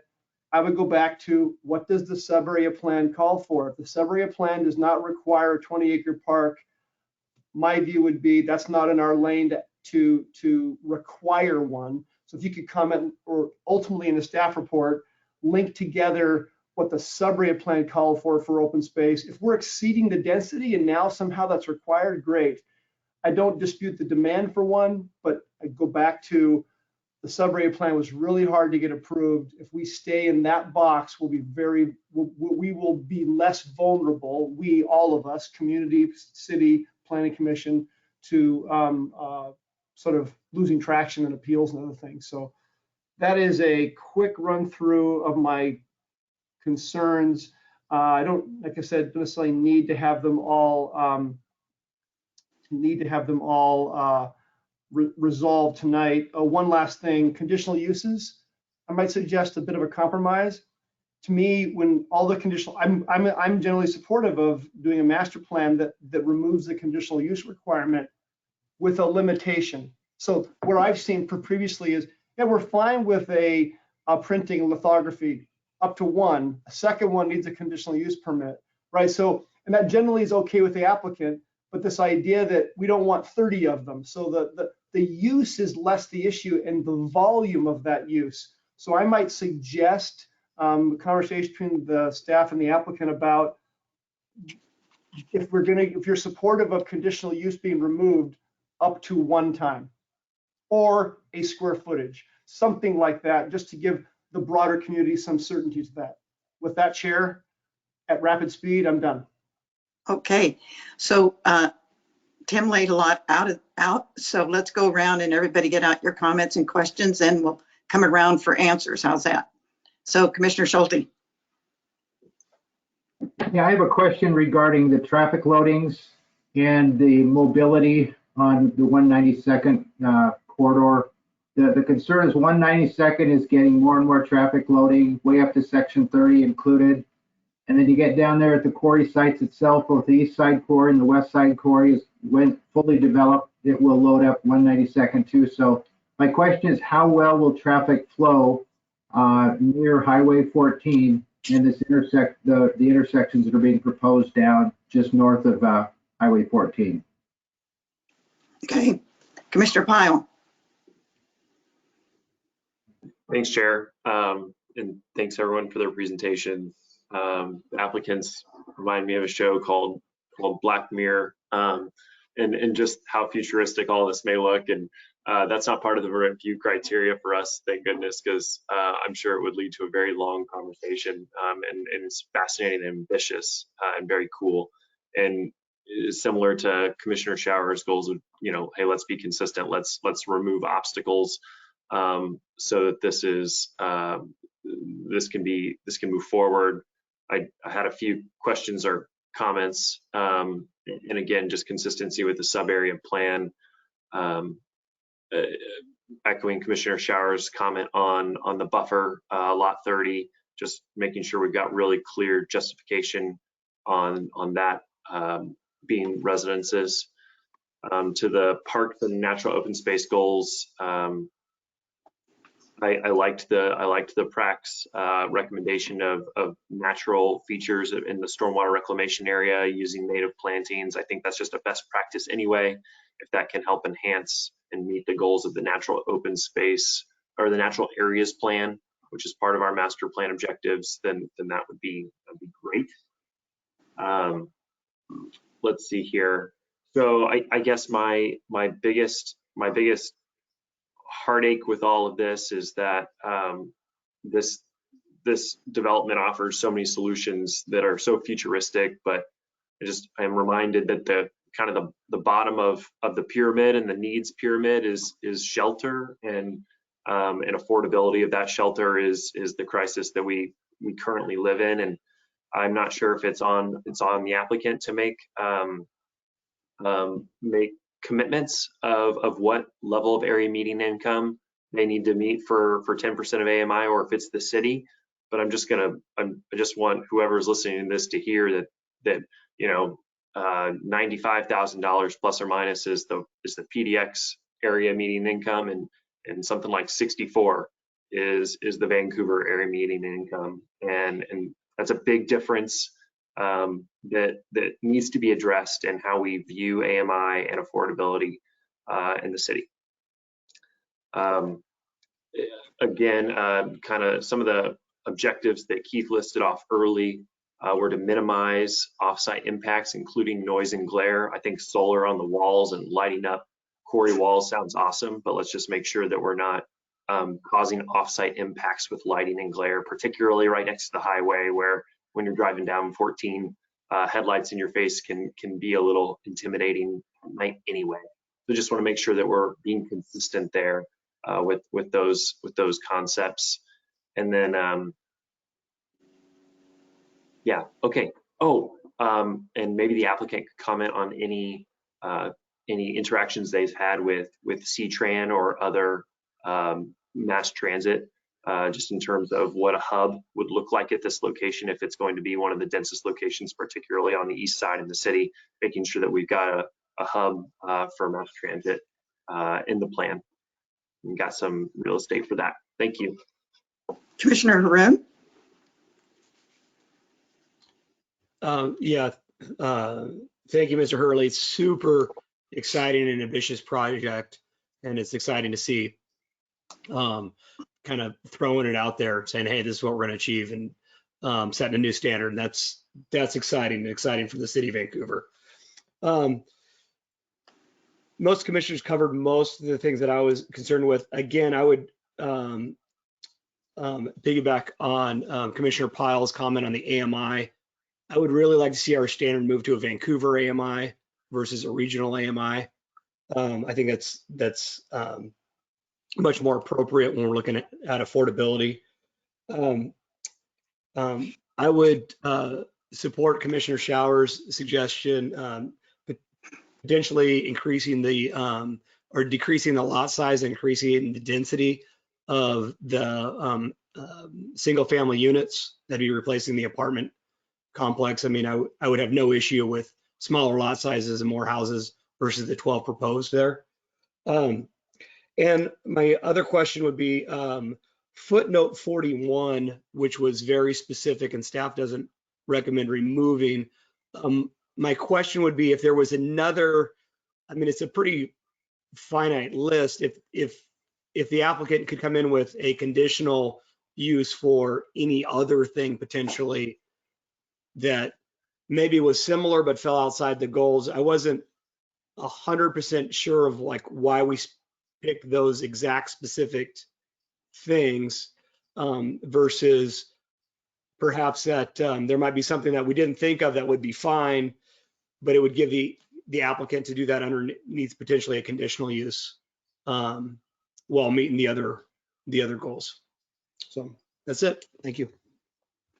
So my comments are similar to my colleagues. I think we need to put an exclamation point beyond to our thinking about the Vancouver AMI. And I don't think it's in our purview, but it wouldn't hurt to pass that along to City Council at some point, what we're thinking. I do like Commissioner Shower's idea of removing the conditional use, but putting parameters of volume on it. And traffic flow on 192nd and that whole area continues to get heavier and heavier. And I can't remember now if there's failing intersections there or not. I don't remember what Ryan told us. But especially on 192nd and 41st, lots and lots of traffic, more and more people pouring onto 41. So those are some of the comments I have. So I will ask you, Keith, for your comments in response to ours, and then for the applicant to respond as well. Okay, thank you, Chair. So quite a bit expressed there. I think we'll have to get back on some of these answers. Yes. Ryan is here. I'm going to have him kind of address some of the traffic questions. The AMI, I'll definitely look closer at that with our legal counsel, also consult with economic development and just kind of see if that's something that can be required or how that was interpreted or so forth. So I'm definitely taking note of that the greater area is definitely much higher than when you take Vancouver. So we'll look into that. I'll just touch briefly on the comment about the sub-area plan, the single family, and then approving that through the master plan. So one point I just want to make, this is a legislative process that we're going through. So it is going to the Planning Commission, it is going to City Council, and there is an ordinance that is going to be produced. So it is essentially a change. If the Planning Commission felt strongly about it, we can certainly go back and do an amendment and work with Brian Snodgrass and so forth to then amend the actual sub-area plan to reflect that change. The other thing I just want to make sure is clear is that this is zoned RGX, and RGX does allow single families of permitted use. Where we get into the code right now is the code doesn't allow that use in Fisher's Quarry. So the idea was to change the allocation to allow it. But again, we can, if that's a concern, I think we could address that and make sure it was also updated, update the sub-area plan, which would update the comp plan, and then it would all be consistent. So that's something we can address in the future. I think the other questions I'll have to take note of and then try to answer when we move forward with the project at hearing. With that, I want to turn it over to Ryan Laposa to kind of summarize the traffic concerns. Thanks, Keith. Good evening, Commission members. Pleasure to be here this evening. Yeah, very exciting project before us, but yeah, obviously some questions and concerns about traffic that hopefully I can address. And I'm just gonna go in order of how they were raised. Commissioner Shower, you mentioned vested trips, whether we have any there, what that might look like. You mentioned the Columbia Palisades project. When they did their master plan, we did not vest any trips to that site. So we're dealing with the trips as each site plan comes in. And it'll be similar for this project. They initially had wanted to do a development agreement that would have vested trips. Subsequently, they chose to abandon that effort. And so there really are no vested trips, other than one could argue there might be a handful of trips associated with the prior use of the property as a quarry and as the sales of some of the aggregate materials. And we'll certainly cross that bridge when we get into site plan. Commissioner Schulte, we had the opportunity to speak earlier today. Appreciate that heads up and the concerns about traffic flow on 192nd. Yes, 192nd Avenue is a corridor that is getting busier and busier. I just was looking at some of the counts from the RTC that were done back in 2018, 2019, most of the intersections, at Brady and 34th Street, we're in excess of 20,000 trips a day. So definitely supports the 4-lane facility we have out there. And we're going to continue to be mindful of that as we see these developments come forward. We do have a few projects on our radar screen to help address that level of congestion. We're working with WashDOT to advance a project at the 14 interchange that'll add a new signal to the westbound off-ramps, and that will help move traffic through that corridor a little bit better than it does currently. And that's a proportionate share project that all developments sending trips through that intersection are going to help contribute to. So we'll definitely be this development will definitely be a player in that. Similarly, we've established a proportionate share project at 192nd and 34th Street, not necessarily to address a congestion or a capacity issue, because we're really pretty much fully built out there, but we want to eventually convert that intersection over to a concrete intersection to better facilitate the amount of traffic that's going through that intersection. So we'll also be collecting developer contributions for that. As I mentioned on our call earlier today with Commissioner Schulte, we did review a traffic study for the HQ development. There were some assumptions in that study that we felt uneasy about. So we have asked the developers team to go back and redo that study. They made some assumptions about the amount of internal capture that might occur on the site, with some of the uses relative to the residential use that were not easy for us to digest. And after talking with the consultant team, I think they were in agreement. So they're going to go back and redo that study, and then they will reanalyze those intersections and the trips that they're sending through those intersections to ascertain what additional work needs to be done there. But we do have, from the study, we do have a list of improvements that this development will need to accomplish to help address their impacts on the system. Real quick response to Commissioner Pyle's comments about lighting and glare. This is going to be a development where we're going to want to see LED type lighting, at least for the street lighting installations, and we're finding that with the designs that we're using, those have a lot of shielding that forces the light down onto the roadway and the sidewalks and less out into the surrounding areas. So we've seen good success there, and hopefully we can see some of the similar uses for the off street lighting that they'll use. And yes, definitely we want to coordinate with C-Trend and get a better understanding of how C-Trend might access this site and serve this site in the future. And those are conversations that we'll be having with the C-Trend folks in conjunction with the ongoing review of this project. Chair Liddell, you mentioned failing intersections. We don't really have any now. Obviously the SR14 westbound ramp has the potential to fail if we don't do something about that. We've already got a project dialed in for that, as well as doing what we can at the intersection of 34th and 192nd. That's really going to demand that we do we address signal timing and phasing to maximize movement through that intersection.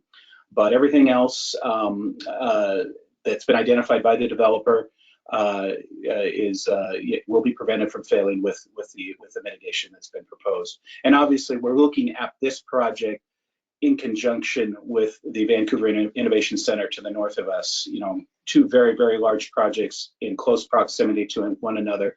We want to make sure we're looking at them holistically so that we're not overlooking any impacts. I'm feeling a lot better about how the Block 30 is going to develop in terms of impacts to 41st Court. This latest proposal, it feels like it will have far less impact on that roadway and that intersection than prior submittals. So that was included. That latest proposal was included in the traffic study, and we believe those results are ringing true. So those are my comments on the traffic pieces. Happy to entertain any other questions should they come up. Okay, so this brings us to about time for a break. So we will become, you can answer some of what we've raised, probably Keith, through an email to us. And in addition, you can come back too for more response. So, Mr. Hurley, thank you for joining us this evening. We appreciated your presentation.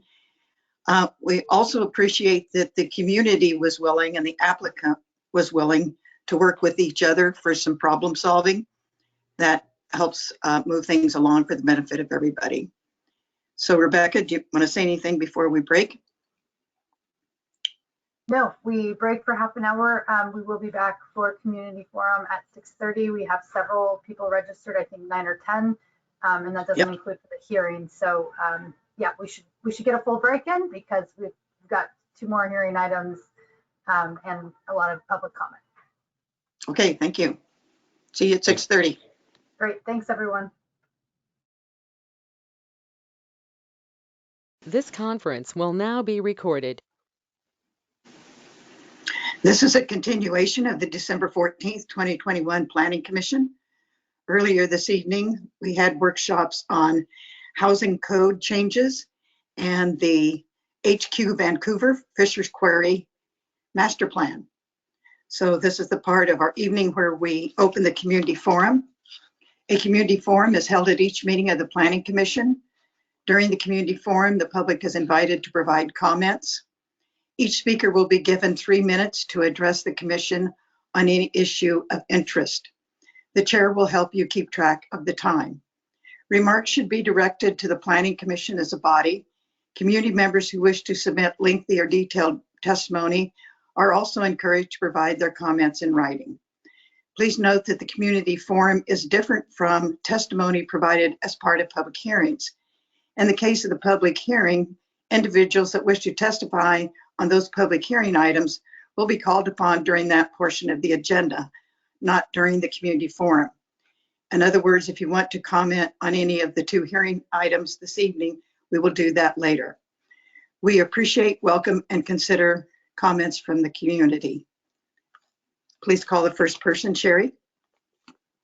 Janie Haygood. Janie, I think. Hello, thank you, commissioners. I appreciate this opportunity to speak with you today about the proposed HQ development. As a homeowner adjacent to this property, I'm excited to see this development come to fruition, and I want to ensure its success. Upon review of the proposed development plans, I have a few concerns that I'd like to address, as the current plans drastically diverge from the 2009 sub-area plan. First, I grew up in a town with a population of around 4,000 people. The proposed 1,900 plus residential units in this single development could house my entire hometown. This boggles my mind. Initially, there was only 700 residential units planned, but it's now increased to over 1,900 residential apartment units, with only 12 being single family homes. However, in the sub-area plan, slide 30, it states the development should, quote, provide for a variety of housing types, unquote, which included townhomes and single family homes. This development is almost 100% packed apartment density.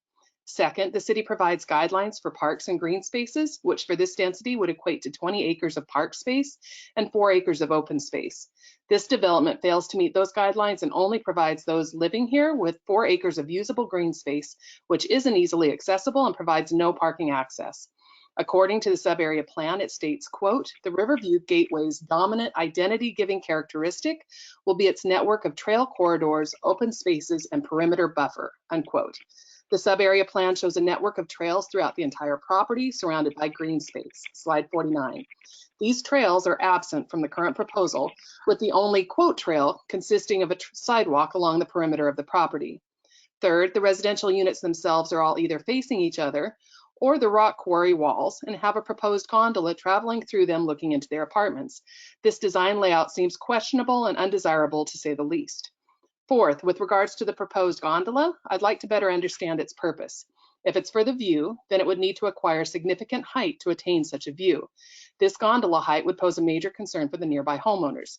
If the gondola is for transportation from the bottom section to the top, then this poses additional concerns, as now 4,000 plus people will have access to our trails and park, which are maintained by our homeowners association. Fifth, when reviewing the visual renditions for the property on the Hurley website, the development shows cement, asphalt, and large tiles covering the entire floor of the development, which brings about concerns for drainage, flooding, as well as possible urban heat island effect. Sixth is 192nd is already backed up in the early morning commute. Adding 4,000 plus commuters to that key corridor entrance is going to ensure additional backlog. with the only alternative route going from Brady Road through our residential community. Being near a school, many of our homes have young children who will be waiting for the bus during this critical time of day. It's imperative we ensure their safety. Please note that the VIC will also be adding an additional 1,200 residential units to the already congested traffic on 192nd. Finally, I'd like to confirm that the height of the buildings below will not exceed the height of the upper layer as specified in the sub-area plan, slide 21. I apologize for the plethora of concerns, but it's my hope that in addressing them, we can provide clarification and transparency to ensure a successful development. Thank you. Thank you.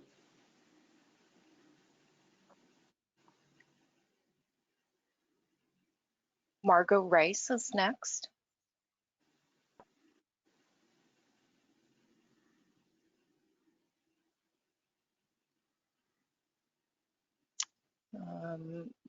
Moving on, the next person, Audra Houston. Thank you, Commissioners. I'm here tonight to address the reappointment of Tim Schauer, Commissioner Schauer, that is. It is my understanding that Tim Schauer is considered for reappointment. Please let me know if that is not a correct assumption. Tim Schauer. Just so you know that is a city council decision. It's not in our purview. Okay, thank you very much for the information. All right. Tim Schauer, another assumption I have is that Tim Schauer is an active member of McKay-Spacito, and that another assumption that I'm basing this on is that McKay-Spacito is a developer that is involved with the VIC development and is in a position to make profit from that development. In which case, based on all those assumptions, I believe that that then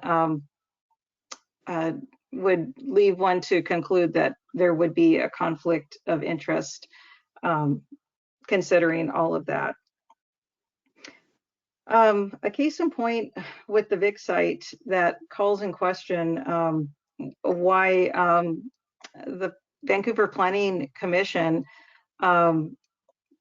may not be consistently adhering to city code, zoning ordinances, as well as planning process and environmental protections, and even the public notice process that we're seeing in several developments of late that this process is not followed.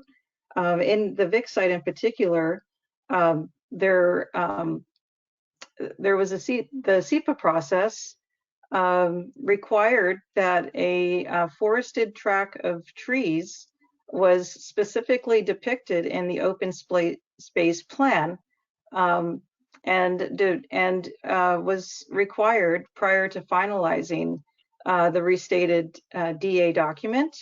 There's a reference in that document to Exhibit A3 and B2 that was supposed to detail the forest tract, but what we see is that those exhibits are both deficient, having almost no information whatsoever, so therefore not adhering to the requirements of the SEPA process.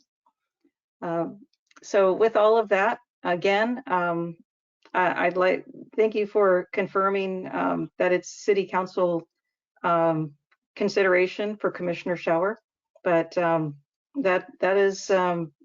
that's my point of view. I think that Tim Schauer should not be reappointed. Thank you. Chair, if I just may, and thank you, Ms. Houston, I just want to clarify for the record that two things.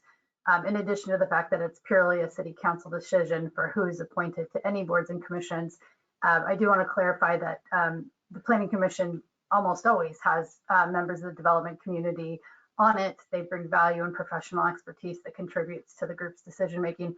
And I also, for the record, want to note that Commissioner Schauer recused himself for every workshop and hearing on the VIC project, which is appropriate and is what all our commissioners do at times when they have professional conflicts, which is not uncommon given the expertise they bring. So just wanted to clarify that. Thanks again for your comment.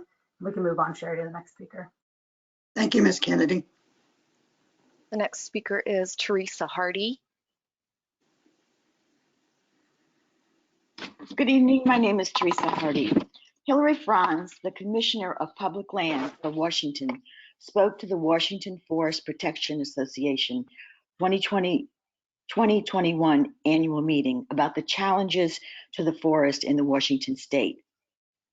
Franz said, burning is happening at an unbelievable pace and scale. With drought and disease, the health of our trees and forests are seriously impacted and our forests are dying. The third major area of concern is conversion.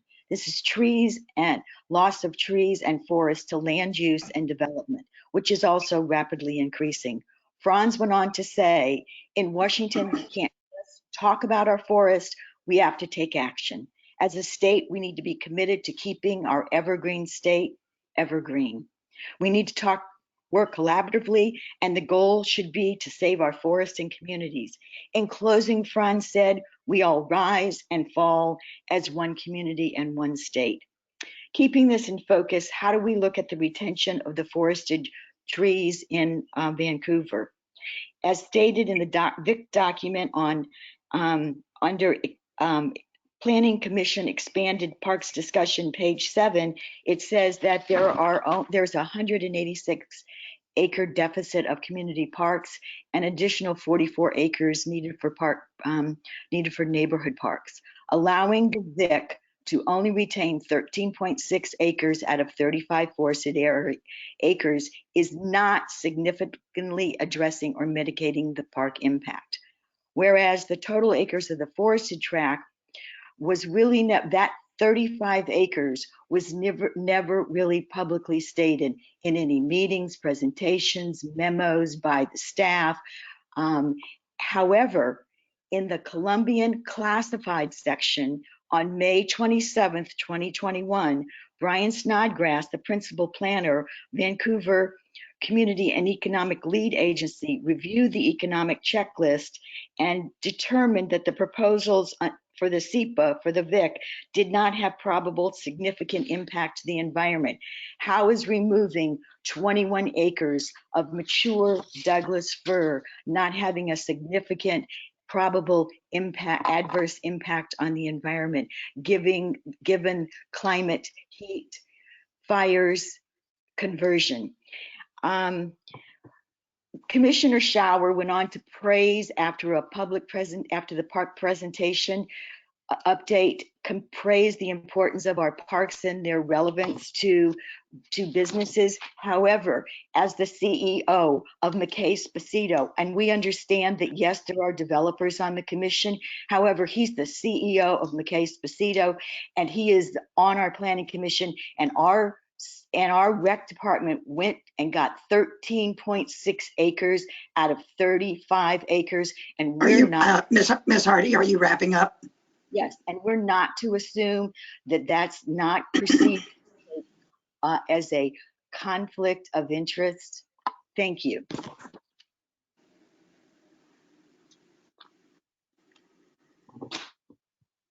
The next speaker, Andrew Houston.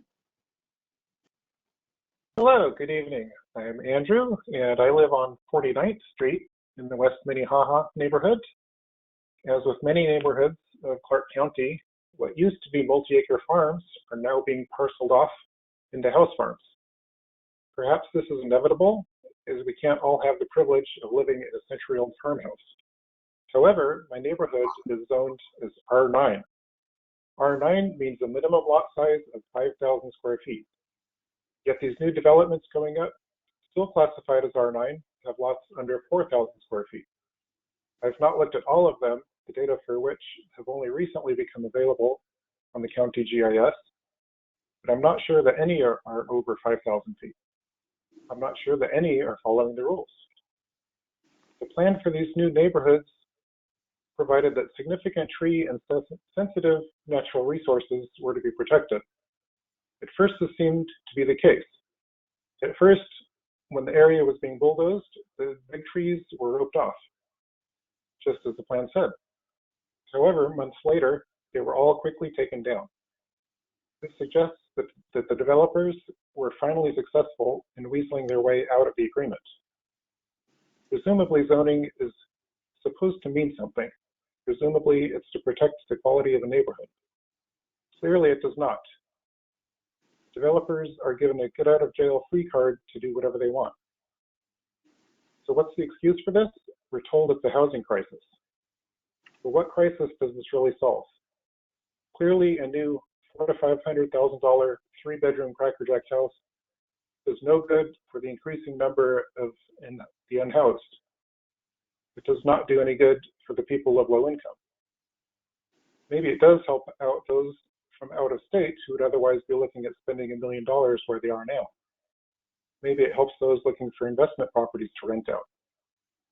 It certainly does help the developers, and it helps the city with the property tax revenues. I would submit that these developments are an illegal bait and switch to the community, and that they should be stopped immediately and given an honest and legitimate review process. Thank you. Thank you.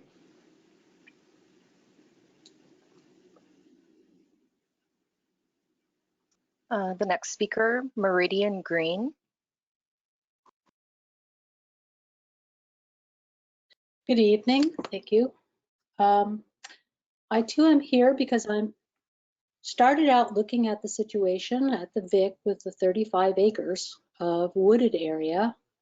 And there's some additional mature trees on that property that are also providing habitat for large numbers of birds that aren't mentioned in the plan.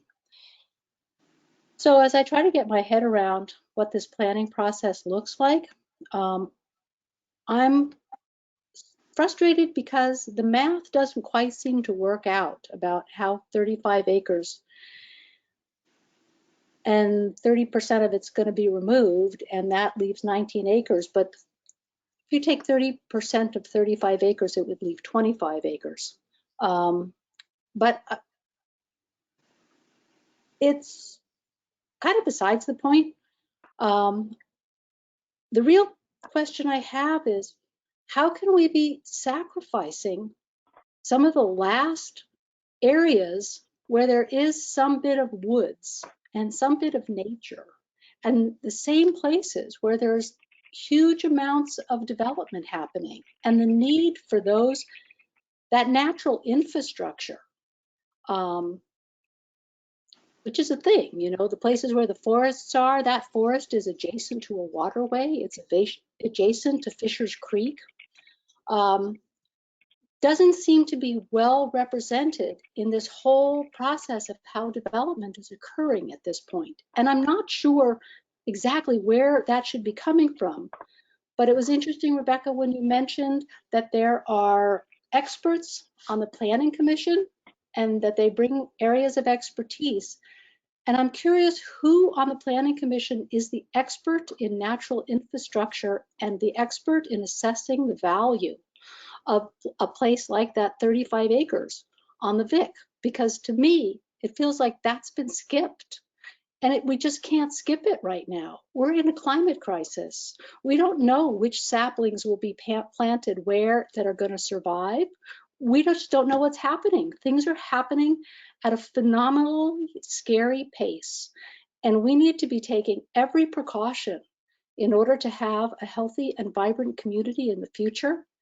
And I think it's crucial that the people who are on the Planning Commission bring an eye to natural infrastructure as well, because our natural infrastructure is in a state of collapse.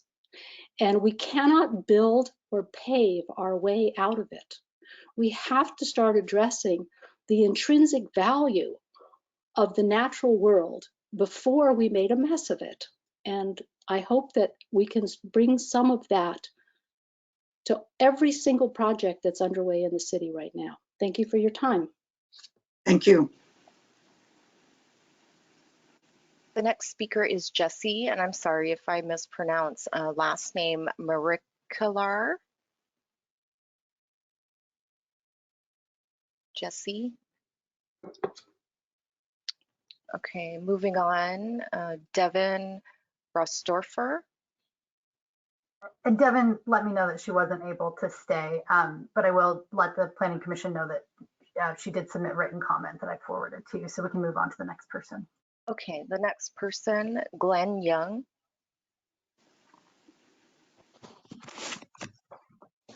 Good evening. Thank you for the opportunity to speak with you. As I always say, I appreciate all the time and, you know, family time and personal time that you guys sacrifice to do this. It's a lot. I mean, I know every one of you went through all those documents and it was a ton. I got an email in my inbox this week and my jaw about dropped to the ground. It was an email from Zillow telling me how much my house went up in value in the last 30 days. And it about made me sick to my stomach, to be honest with you. And so it kind of spurred me to kind of look into some things. And I use Zillow. They're not scientific or anything, but they're there just to give you kind of an idea and kind of put a face to some of the numbers. So what I did was I went to my zip code, which is 98660, and I looked at Zillow's median income of the houses, or not income, but the median sale price of the houses and values. And what I came up with was that over a 3-year time period, they jumped from 330,000 to 367,000 to 443,000 today, and they're projected to be 503,000 next year. So that is just an insane. It's a 52% increase in 3 years. And when you look at how that impacts things and look and see how people are being squeezed out of the opportunity to own a home, just the difference in payment between the same house essentially in October 2019 and what it will be in 1 year from now is about $621 a month on the mortgage payment. And that's if you can put 20% down. If you're not able to do that, it's even more. And the down payment for 20% has jumped from $66,000 to $100,600. So you can see real numbers and how that's changing. During the break, I was on the county's discussion on housing options and listening to some of the things that they had there, and they had a couple numbers. Between 2012 and 2019, our wages have gone up 12%. Our rent has gone up 23%, and single family housing has gone up 95%. And when you think about it, we think rent 23%, wages 12%, that's an 11% gap. That's not the case, because 30% of your income is what's supposed to go towards your housing, and any more than that, you're rent burdened. And so when you actually calculate it, when rent goes up 23%, your wage has to go up by 77 for you not to be rent burdened. So I just cannot say enough. I appreciate a lot of the conversation that took place. I would love to see more than just an occasional workshop. I'd love to see more breakout room type things for the entire housing options. I have lots of ideas, but I didn't get a chance to get through them because I just wanted to convey that message of what a challenge that we're presented in figuring out how to stop this crisis. Nothing more, nothing less than that. Thank you for your time. Thank you. Chair, that was the last speaker for Community Forum. Okay. The Community Forum is closed. We'll now move to the hearing portion for this evening. The role of the Planning Commission is to review and analyze proposed ordinances, comprehensive plan amendments, zoning changes, and other land use related issues. We follow a public process, including holding hearings, during which the public has an opportunity to provide additional perspectives. In legislative matters, the role of the Commission is advisory. City Council holds separate hearings, considers our recommendations, and makes final determinations. The Planning Commission will conduct public hearings tonight and take testimony regarding the matters being discussed. Members of the community who registered by noon today will be called upon to address the Planning Commission during the public testimony portion of the hearing. When you are called, please unmute your phone or microphone and state your name for the record. If you are providing the formal recommendation of a neighborhood association or other group, please tell us when the association voted on the matter, as well as how many people were for and against. Please keep remarks brief. Remarks should be directed to the Planning Commission as a body, not the audience, staff, or the applicant.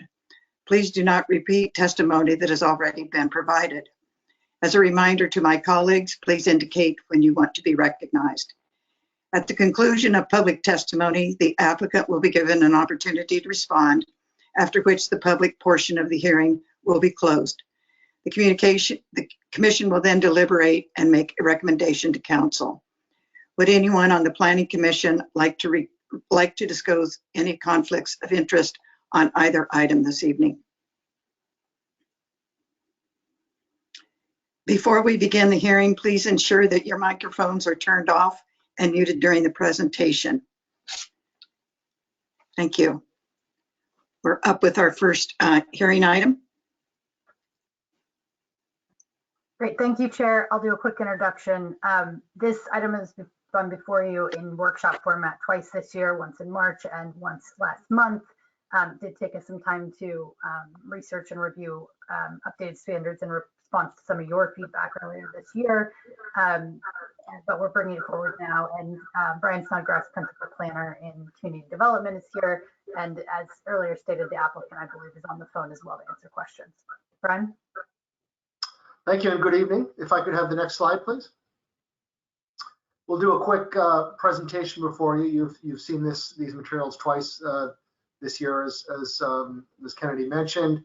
We'll turn it over then to your questions. The applicant is here, public testimony, and then your deliberation recommendation to City Council, which has a workshop scheduled in January and hearings, a first reading in February 14th and a public hearing February 28th on this item. Next slide, please. The city storage standards were updated on a citywide basis in 2019 in response to concerns about commercial land not being used efficiently. Those resulted in new standards prohibiting self-storage businesses within 500 feet of major corridors. As part of that process, an existing prohibition, the longstanding prohibition on storage uses in the downtown CX zone, here shown in red, was continued. Next slide.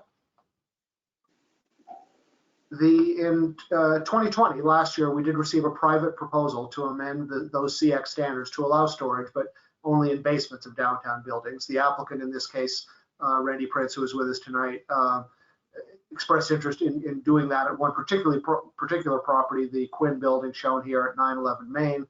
The standards that we would look at would apply throughout the CX district, however. The idea of this proposal is to serve downtown business and residents primarily. And in staff's rough estimate, the number of older buildings that have basements that might be able to accommodate this kind of a use, maybe 10 or 20. We don't know what the level of market interest, but from a space standpoint, there might be that number. Next slide, please. This was presented to the Vancouver's Downtown Association in February and again in November. There was also some initial outreach to property owners that at least were known to have buildings with underutilized basements in many of the older buildings. There was a lot of internal discussion, particularly with fire and building and transportation staff, and we did research of other jurisdictions. Next slide. The issues that came out of that were that there were some initial concerns at the February VDA meeting about wanting to utilize the basement space with more active users, examples of restaurants and bars. There were not examples of those, though, available. And at the November meeting, most recently with VDA, there was, I think, a general acceptance of this proposal. Similarly, with city fire and building staff, there were initial concerns. After looking harder at the authorities that those departments had in their regulations to ensure safety when a proposal would come forward, they felt there was no need to make any additional safeguards within this code. This proposal would fall under the authority of the overall citywide storage standards, which do have prohibitions against hazardous and other materials. The concern was also about avoiding displacement of basement parking. That was raised at the Planning Commission, and not limiting storage to basements fully below ground. In the November meeting, I think there was some flexibility for basements argued to be allowed to be eligible for this code change. Next slide. And so the proposed language that's emerged from this process, the staff recommendation is to update the self-storage standards within the column of what we call the use table under the CX zoning district to add the yellow indicated here. And that's to say that within the district, the CX district, self-service storage be located with basements limited to 10,000 square feet or less, that are located no more than 2 feet above ground and not used for parking at the time of this ordinance, provided all applicable fire, building, and change of use standards are met. This was discussed at the November Planning Commission meeting, with the exception of the 2 feet above ground standard. And there was concern raised that some basement buildings may be eligible even if they have a slight protrusion above ground. And we looked at some of the existing code definition of a basement in the city zoning standards, which effectively would allow an 8-foot basement to have 6 feet of area above ground, which in this case, given the desire to only utilize less viable commercial space, didn't make sense. And so we're proposing this standard that if any part of the basement is 2 feet above ground, that's appropriate, but that probably should be the limit. Generally, into our understanding of the downtown buildings, there are not that many on significantly sloped properties, and there are not that many basement in some of these older buildings cases where the basement does come above the ground, similar to as you might see in an older residential house. Next slide, please. Part of the language is also making a small adjustment to the existing citywide storage standards, which are in 20.895-100. And that's just to make clear that the 500-foot prohibition on any self-storage businesses within 500 feet of major corridors not apply in this case. And the reason, of course, is that in this case, it's the CX zone only allows would only allow the storage below ground in the basement. Next slide. And so just in terms of this is a privately proposed zoning code text change, and per city standards, cities and counties are required to have a process to consider any kind of changes to zones or comprehensive plans, with the city of staff acting as evaluators rather than sponsors. The applicants, the city and the applicant have had the ability to shape the proposed text change together. We've done that in this case. We believe it makes sense from a city standpoint. The criteria that you review this are fairly simple and somewhat subjective. The zoning text change and needs to be consistent with the comprehensive and strategic plans and necessary to further the public interest. Next slide. And so the findings are contained in more detail in the staff report of where this proposal is, we believe, consistent with the strategic plan, the comprehensive plan, and the public interest. Essentially, overall, it's summarized here. It would allow small-scale self-storage businesses in the downtown area to use spaces that are otherwise likely to remain underused or unused in some cases. Next slide. So the recommendation here is that the Planning Commission forward or recommend to City Council that they adopt the code text change as outlined in the staff report and presentation to allow storage in basements in the CX zone on a limited basis. Next slide. And as mentioned, the council has a chance to discuss this in January and then with hearings in February. Next slide. And with that, we'll turn it back to the commission. Yes, you mentioned the applicant is here. Mr. Prince, would you like to speak? This off of mute. There we go. Yes, I'll be brief. I know you guys have a fair bit on your plate tonight. Randy Prince, 805 Broadway. Just a couple things. One, I'd like to make sure that from the workshop and both our application, Brian, and the materials from that we had in the previous 2 workshops, make it into the record to go to council. We've discussed the various issues that Brian just went through with council and or with Planning Commission, and we believe the benefits of this in terms of reducing transportation impacts, not creating, not actually diminishing jobs because the storage need is still there. And so you end up with lots of places out like Iron Gate and the more suburban large mini storages that we're all used to that actually do take up. Most of those are on industrial or commercial ground. You utilize currently underutilized land. So if PC has any questions for me, I'm happy to answer them. Otherwise, I will let you guys go on with the rest of your meeting. Okay. Questions for Mr. Prince? Commissioner Pyle? I have no questions. Thank you. Commissioner Haroon? No questions. Thank you. Commissioner Shower? None from me, thank you. Commissioner Schulte? No questions from me. Okay. So, Sherry, do we show any members of the public willing to or registered to speak to this item? I do not show anyone. Okay. So the public testimony is closed for this item. Do you have any questions for Mr. Snodgrass? Commissioner Schulte? No, I don't. Commissioner Pyle?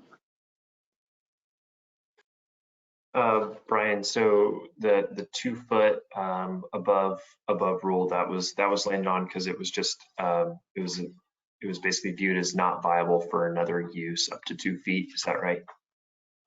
Yeah, we did want to respond to the concerns raised at the Planning Commission workshop about providing some flexibility without having to default to the effective standard under zoning where you would get 6 feet, which might open up some viable lower level space. Okay. Thanks. Commissioner Shower? I have no questions, thank you. And did I ask you, Commissioner Haroon, if you had questions of Mr. Snodgrass? No questions. Okay. So commissioners, we are ready for recommendation if you're ready to make one. So this is Commissioner Pyle. I would just say before making the recommendation that we've had a couple of really good workshops on this. Seems like a good use. I think that's why we're all pretty satisfied. Don't have any further questions. That this is a good use of existing space that's otherwise underutilized. Chair, with that, I'd like to make a recommendation that we forward to City Council that they adopt the code text changes as outlined in the staff report and in this presentation to allow self-storage in basements in the CX zone on a limited basis. Is there a second? Commissioner Haroon will second. It's been moved by Commissioner Pyle and seconded by Commissioner Haroon to forward a recommendation from the Planning Commission to City Council that they adopt the code text changes as outlined in the staff report and presentation to allow self-storage in basements in the CX zone on a limited basis. Please call the roll. Commissioner Shower, Approve.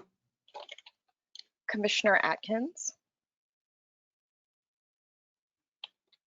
Commissioner Haroon, Approve. Commissioner Schulte, Approve. Vice Chair Pyle, Approve. Chair Liddell. Approve. Thank you. The motion is approved unanimously. Thank you, everyone. Thank you. We'll move to our second hearing item. If I could have one moment, please. Okay. Chair, if I may, I'll go ahead and start the introduction, if that's okay. Okay. Well, Sherry's put up the presentation. So Planning Commission has seen information on the commercial corridor strategy several times over the last couple of years. As you're aware, this started as a bigger project and due to impacts of the pandemic necessarily had to sort of focus down on the Evergreen and Grand corridors, and we'll revisit the other corridors as part of our comprehensive plan update. Nonetheless, I think we've had a very good process engaging the community in lots of ways within the restrictions of the pandemic, and have gotten a lot of feedback, and a lot of that is a lot of the recommendations in the plan have been responsive to much of that feedback. We're here tonight for public hearing and look forward to, as a next phase post-adoption, moving into the code portion of this project. So the process is that the Planning Commission and eventually the Council, if this is adopted, adopt the strategy and the policy framework, and then staff would move into the next phase, which is the actual code language. I know you're familiar with this process, but just want to clarify for those listening that no code is being recommended or adopted tonight, but certainly there are recommendations in the document, and there are clear recommendations or more detailed recommendations on specific items that we know matter a lot to the community, including building heights, parking, and things like that. So you see some more specific information in the strategy document on those items because they've been such big topics of conversation. But to be clear, there's no code language being recommended tonight. This is just the strategy document that would precede an actual regulatory update.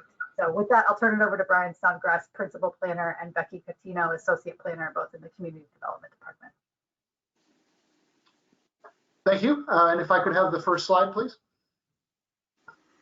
So we'll have a presentation because there's quite a bit and some visuals. It is a few slides, over 30 slides, and then we'll turn it back to Commission for your questions, public testimony, and then your deliberation and recommendations.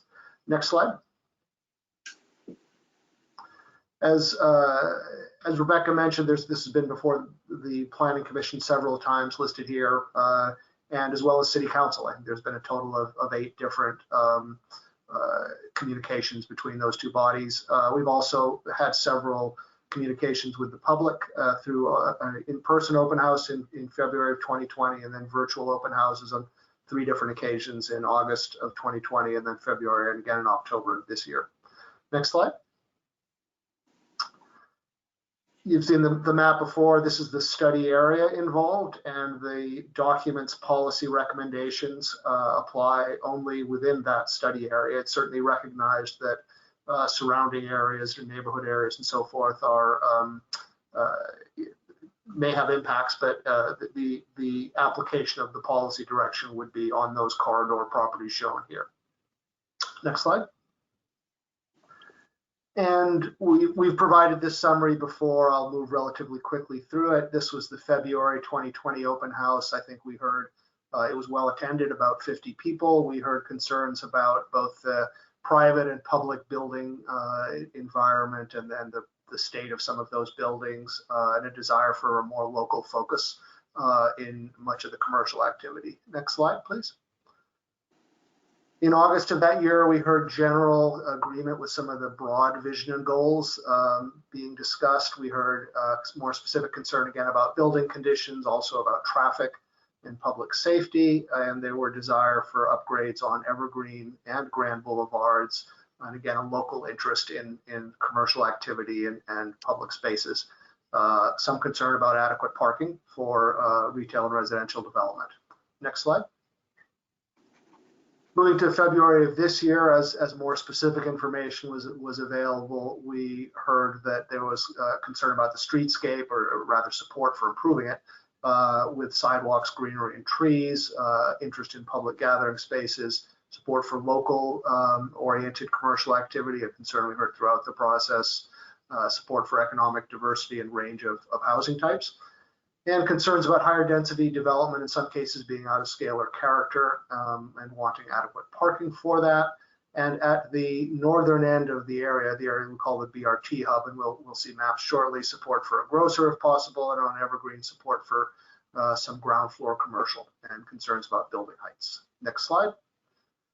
And finally, to the most recent meeting, where essentially a draft version of what's before you was available. Again, a desire for locally oriented small scale neighborhood retail, interest in traffic calming. A particular suggestion from one individual regarding a road couplet, concerns about parking spillover to neighborhoods, concerns about potential redevelopment of the bowling alley property, and a procedural concern that zoning standards should be adopted alongside the strategy. Next slide. And so the broad vision and goals that this plan established, of which I think all parties have been in general agreement, are land use to strengthen current businesses, provide an appropriate mix of commercial and residential, ensure a balanced multimodal network, provide adequate parking to serve existing and future development, and an interest in urban design of creating appropriate both public and private spaces, and economic development for particularly for small scale, locally oriented businesses and owned businesses. Next slide. This provides the sort of 3-part strategy for the area. The northern area shown in violet here is slated to have bus rapid transit through the area along Mill Plain. The transit accessible housing and supportive amenities are proposed there along Grand in red. That would be the neighborhood commercial heart. And along the longer Evergreen corridor in orange, that would be a mixed use environment as it is now, with new development coming in, but still a mix of uses. Next slide. And just looking at some of the particular areas, the commercial corridor along Grand would be it's a 2-block area, and a compact future commercial district is envisioned. Next slide. Moving quickly through these slides, the public realm, some improvements are envisioned, including crossing and in some cases decreasing speeds if possible on Grand. Next slide. And in the mixed use corridor on Evergreen, it's a residentially focused mixed use corridor is envisioned that supports and strengthens some of the existing commercial activity that's both there already on Evergreen, but also on Grand, and potentially at the BRT hub as well. Next slide. And looking at some of that area, you see the anchor site, which is the Crosby Lanes Bowling Alley. There's existing multifamily developments there. There's existing small-scale commercial developments there. And it's a little bit hard to see here, but as on the west end, there are a number of existing single-family homes as well, right on the corridor. Next slide. And so here, the emphasis in the public realm is to look at this as a street and a neighborhood boulevard rather than a busier street for higher levels of commerce, to extend and unify the streetscape character and provide publicly accessible open space. Next slide. The vision of the transit hub is to provide transit-oriented development and supportive improvements. Next slide. And these many of these graphics, by the way, are included in the document itself, which is part of the materials tonight. This shows the anchor site, the Air Academy at the southeast corner of the intersection of Grand and Mill Plain. Next slide. And the public realm here is to support essentially the BRT station and activity and ensure that the surrounding street network provides access to that. Next slide. Moving to the most important part of the strategy document are the recommendations. And this is the recommendation regarding the requirements for mixed-use buildings. The area is zoned commercial and proposed to retain that zoning. Current standards allow for mixed-use buildings provided typically with retail, with residential over retail. And the proposal here is in the red area along Grand, the commercial heart of the plan, to retain that requirement. But in the other purple areas, and particularly along Evergreen Boulevard, to have a more limited requirement, which will be determined through the zoning implementation, presumably, which would occur within 4 to 6 months. Initially, this plan, and this is the one change from one of the earlier versions you may have seen, was to not require that. And given some concerns about the extent of the multifamily market these days and its popularity, that we're proposing to loosen the standard rather than eliminate it. And among the issues that may be discussed when the zoning implementation is looked at is perhaps only require a first floor retail on larger parcels, or look also at some of the urban form questions. One of the concerns about, given the current state of the apartment market, is wanting to avoid a complete continuous row of apartments. And nonetheless, Grand Boulevard is still envisioned as the commercial heart of the planning area. We'd note also that there's a number of existing small lot commercial uses on Evergreen and existing commercial development, which would not go away, and future development in the area is commercially zoned. So new development could also be commercial. Staff just felt in looking further at the issue, and this was raised by the community, or at least by one individual, particularly at the last community meeting, October 21st, that it would be more appropriate to relax the standard than to eliminate it. Next slide.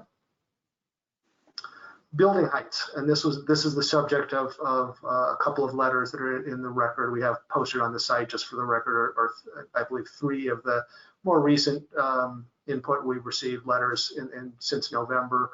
And just today, I don't know that it's posted, but you were circulated a letter from Mark Madden that raises concerns about the height limits. And so the document itself talks about, which is proposed for adoption, the strategy document talks about both height limits in feet as well as stories. It's just for simplicity's sake, it's expressed here in terms of stories, but essentially what's proposed is the current standard, I should back up, is within the zone allows 50 feet.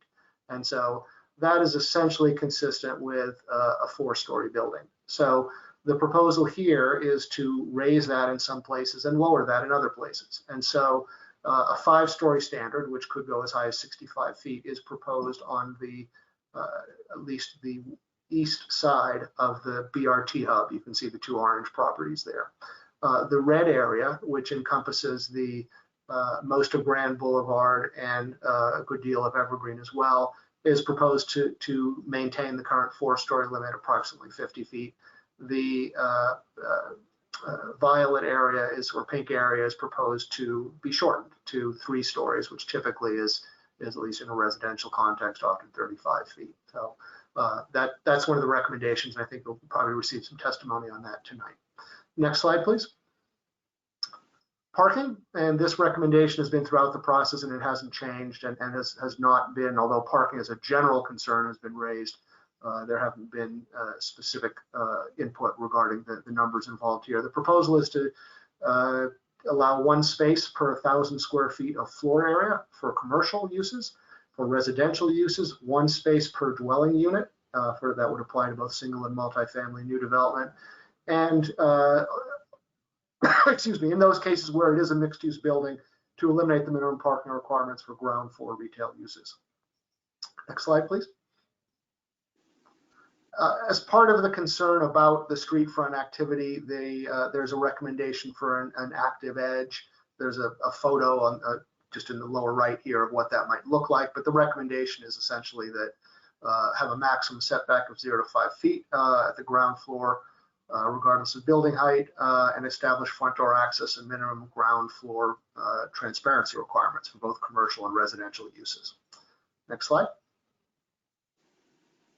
This is just a graphic depiction of what that might mean on commercial areas. Subject to this, it would be that a minimum of 75% of the facade, in terms by area, be comprised of doors and windows, and that front doors access from the street. So this is again, this is a strategy document, but we did want to include some level of specificity in here to indicate what is generally envisioned at the time when zoning implementation is provided, so that to get that input from the community as well as the decision makers on where this is likely headed in terms of future zoning implementation.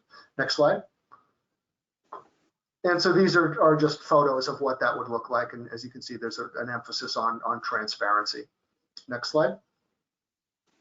And this is just, again, a graphic depiction of what the active edge would look like in a residential context, ground floor units, front door access, and in this case, minimum of 50% of the facade would be windows and doors. Next slide. Some depictions of what that might look like. Next slide. So in terms of other regulatory recommendations, and these have had little to no change since the last workshop. Concern about prohibiting new uses potentially inconsistent with the corridor visions, such as big box retail, motor vehicle repair, sales and rental, gas stations, self-storage, and drive-through establishments. But these are for new uses. Existing uses that fit in those categories can be maintained. To adopt standards supporting activating of any vacant and underutilized spaces, develop regulations providing additional access enhancements in the BRT area, and to allow for non-mixed use housing on some small property where appropriate. Explore providing flexibility for non-conforming uses, such as existing small businesses. Next slide.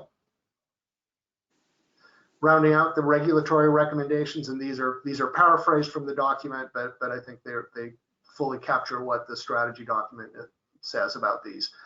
Consider disincentivizing change and capping commercial business sizes. Explore allowances for interim and temporary uses. An example is food cart pods. Create standards for ground floor residential to ensure street front activation and interest. Develop design guidelines, both bolstering local identity and street activation. and encourage streetscape improvements. Next slide. Some of these recommendations go of course beyond land use. The document recommends creating a business district, extending the MFT tax program, attracting and retaining neighborhood serving businesses has been a theme throughout this process. Establish a storefront improvement program. Establish a signage and placemaking program, particularly on Grand Boulevard at the BRT hub. Identify opportunities to support homeless communities and promote community safety as well. Next slide. And for rounding out the implementation of non-land use recommendations, look at strategies to maintain economic diversity and housing affordability, particularly for low and moderate income households. Consider height bonuses, improve connectivity to nearby destinations, leverage environmental remediation opportunities. Next slide. Lastly, turn to the transportation recommendations, which are generally at a high level.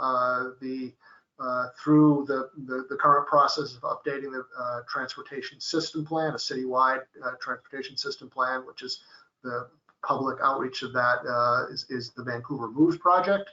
Overall, in this case, create a cohesive, safe, walkable, multimodal environment, increase signage, integrated stormwater and sustainability best practices, explore demand management, and determine appropriate access management from the road to individual properties. Specific to Grand Boulevard, reduce speed limits, a concern we heard throughout the process, implement traffic calming where appropriate, add on-street parking, allow parking spaces alternatives. Next slide, please. And along Evergreen, update the street standards there through the TSP process, widen sidewalks, increase street trees, other landscaping and features, and considering pedestrian enhancements. At the north of the property, at the BRT hub, design appropriate transportation infrastructure and streetscape improvements to facilitate access and function of the future BRT. Next slide. And in terms of what's being reviewed and what's the proposal encompasses, in this case, the strategy document is recommended to be adopted independently rather than by reference into the comprehensive plan. And that's somewhat similar to the fourth plane forward action plan, as some of you may recall. And so our code does not provide guidance on adopting in that kind of a situation, but we recommend that the commission essentially turn to the same criteria as if it was being adopted into the comprehensive plan. So you evaluate the strategy for compliance with plan and zone text changes, and that criteria is essentially consistency with the comprehensive plan, consistency with the strategic plan and the public interests. Next slide. So in terms of the staff findings, and these are laid out in more detail in the staff report, staff finds it will facilitate economic development and housing opportunities in a well-designed, livable, mixed-use environment, and provide for a 20-minute neighborhood with nearby amenities. There's a series of comprehensive plan and strategic plan policies that this is consistent with, described in more detail in the staff report. Next slide. And so in terms of the recommendation before you from staff, it's to recommend to the City Council that they adopt the proposed Evergreen and Grand Commercial Corridor strategy based on the findings in the staff report and your deliberations and testimony today. Next slide. And so in terms of next steps, this will be going forward to the City Council, scheduled to go forward in January, and with first reading in February and a hearing at the end of the month. And as mentioned several times, in anticipation of the strategy document being adopted, then staff would develop and bring forward for community input, as well as the Planning Commission and City Council, ultimately adoption, the implementing standards. Next slide. So with that, I'll turn it back to the Planning Commission. Since I covered quite a bit of ground, I'd also ask any of my colleagues if there's any particular portion of that I've left out or glossed over, if either Rebecca or our consultant Donna Rambula or Becky want to add anything. Okay, let's move to public testimony and then we'll come back for questions. First speaker, Frank Stock.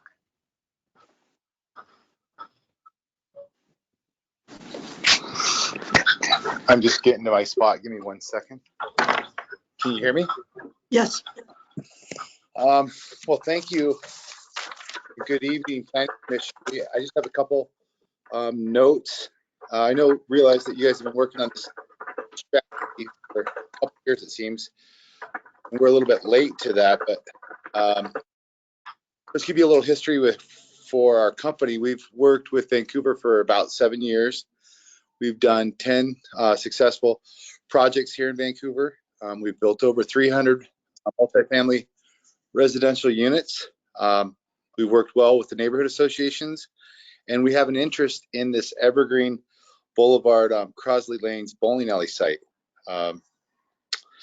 It's a large parcel, and it can provide for us a unique opportunity to redevelop that site, and the potential is great, but it's largely impacted by two things, and one is the 50-foot, and without going in circles and lots of explanation, the reality is to make it feasible with even loosening the ground floor commercial requirement.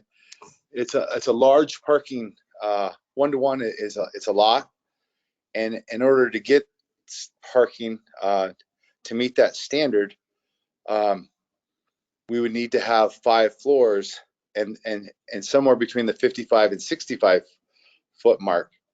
So I hope we're not too late into the game to discuss this, because obviously you have put a lot of work into designing, but I just think this site is large enough, and we're ready to move forward to develop that site and to get this strategy. I mean, it's great to have a strategy, but it's really nice when it starts to come to play out, and we're a real developer that's ready to do that. So it's just kind of tough. So we're hoping that that's something you'll consider. I have a whole bunch of stuff that I could go through, but at the end of the day, we want to be a little bit more similar to the BRT transit hub, or the grand area requirements.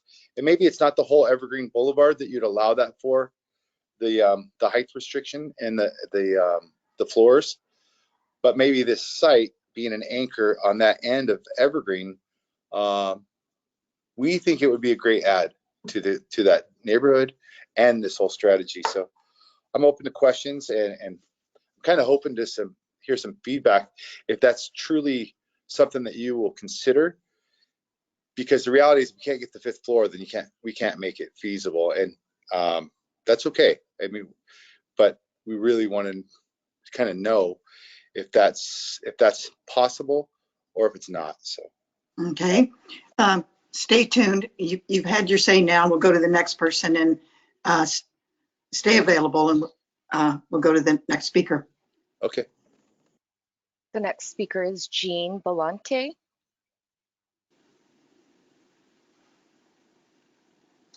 Hi, my name is Gene, and I'm here to comment on the Evergreen Corridor plan. We are the design firm that's working on the site where the bowling alley exists, and we've begun our process of planning out the potential development for the site. And in starting to work through our process, we've been working through the proposed plan and just wanted to offer a few suggestions. The bowling alley is a large site and prime for redevelopment, and our developer is interested in providing housing. With a large site and a large building, we plan to integrate articulation vertically and horizontally to kind of help break up the buildings. And we also plan to include outdoor space for each unit, as well as amenities for the tenants, as open space, meeting areas, bike and pet amenity areas. Our concern comes to the height, and being able to allow 5 stories and increasing the height from 50 to 60 feet would help the project achieve this, which kind of helps the developer's numbers. And then the other item was just reducing the proposed commercial space along Evergreen on larger projects to help provide more housing on the ground floor. And those are the comments I have. Thank you. Thank you. So I won't close public testimony completely, but I'll go back to Brian. So Brian, were these comments that you were anticipating?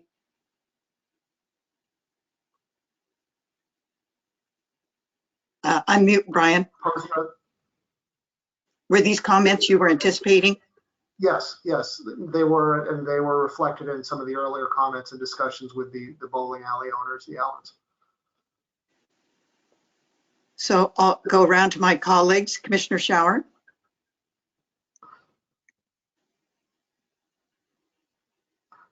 Thank you. I feel very well informed. I feel like I don't have a lot of detailed questions about the material in front of us. I am interested in understanding large portions of this project. The first couple, let's say the bowling alley or others, as they develop, how it impacts them is critical if you're going to try to create a catalyst moment to implement the plan. But that's a bit of a sidelight. This is a strategy document. So my question to you, Brian, is I've never been involved with adopting a strategy or recommending a strategy to a council. So I'm a little unclear as to what exactly that means procedurally. Is it binding on future commissions when the code comes back? Is it merely like an LOI or a guideline? I'm ignorant of the tool we're using. And so if you could help me understand how that is necessary or functional, if nothing more than just predictability. Commissions change and councils change, and so some of these things are important, but I want to understand the binding nature of a strategy or not. Thank you. Thank you. Go ahead, Brian. I would liken it more to guidance, and it has some detail to it and it has some length to it. It's not binding though in the sense of a legal agreement. It's meant to be a policy document where the city publicly says and it's reviewed, it's adopted, it becomes part of the record, says what's intended. Commissioner Shower, does that? Yeah, go ahead, Rebecca. Weigh in briefly, just to provide some framing here. I think, it's part of the use of the strategy is related to the intended tool, right? And from the regulatory standpoint, which is an overlay. So unlike, say, the Heights District Plan, which was a full sub area, much more detailed, but did provide the policy guidance to guide implementation through the code update. It's just not as in depth as that. It's essentially saying, we agree this is the vision and the direction, staff go forward and develop the implementing regulations, which we acknowledge are not as significant as, say, a new zoning district, but more an overlay tool. Does that help? It's sort of in the context of our work. Well, it does. I appreciate that. I guess my curiosity is, or my concern is it binding on the next commission that's seated or on the next council that's seated? And so if it's not binding, then I'm much less concerned about some of the details that can be worked out later or the nuances, right? There's no sense in wordsmithing a strategy or looking at an exact location or a facade treatment if it's just general guidance. If it is binding or limiting on the next commission, that's the planning commission when it comes in front of them, or the next council, then I might have more interest in the detail. And I guess that's sort of the point I'm just trying to finesse. So I would say that even when we have adopted, when we adopt other things like sub-area plans, there's still leeway within the development of the implementing regulations to make adjustments. And so it's binding only to the extent that anything is binding from a policy direction standpoint, and we still have to come through with the details. So the next commission will be assessing whether the details are implementing the policy direction, essentially, and there'll be lots of room in there probably. So the height restriction that was discussed, whether that were 50, 55, or 60, being that this is general guidelines, is that really a limitation that we need to address in any type of consideration? Brian, I'll take a stab at this and then please jump in. But so we specifically got into some detail in the strategy about heights and parking because those are things that are of interest, a lot of interest to the community, and those are things that I think it's important to provide a clear vision for. so that they understand what's coming and the broad community, including the development community does. It's not that the code work couldn't change that, but if you were wanting to recommend a change to something where there is detail like the building heights, I think it would be helpful for the council if the planning commission did that tonight. So you could recommend approval with some change, which we would then take to them for their consideration. But I do think if it's on a specific item where there is detail, providing that feedback to us is helpful when we go to council. Okay. Commissioner Haroon?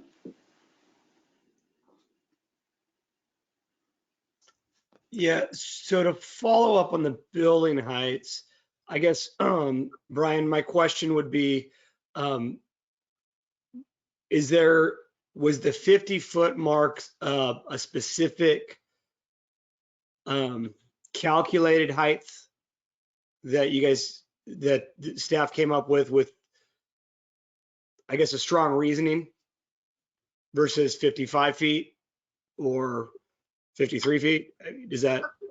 I think we started from the default of what is the current allowance, and that's 50 feet in the general commercial zone.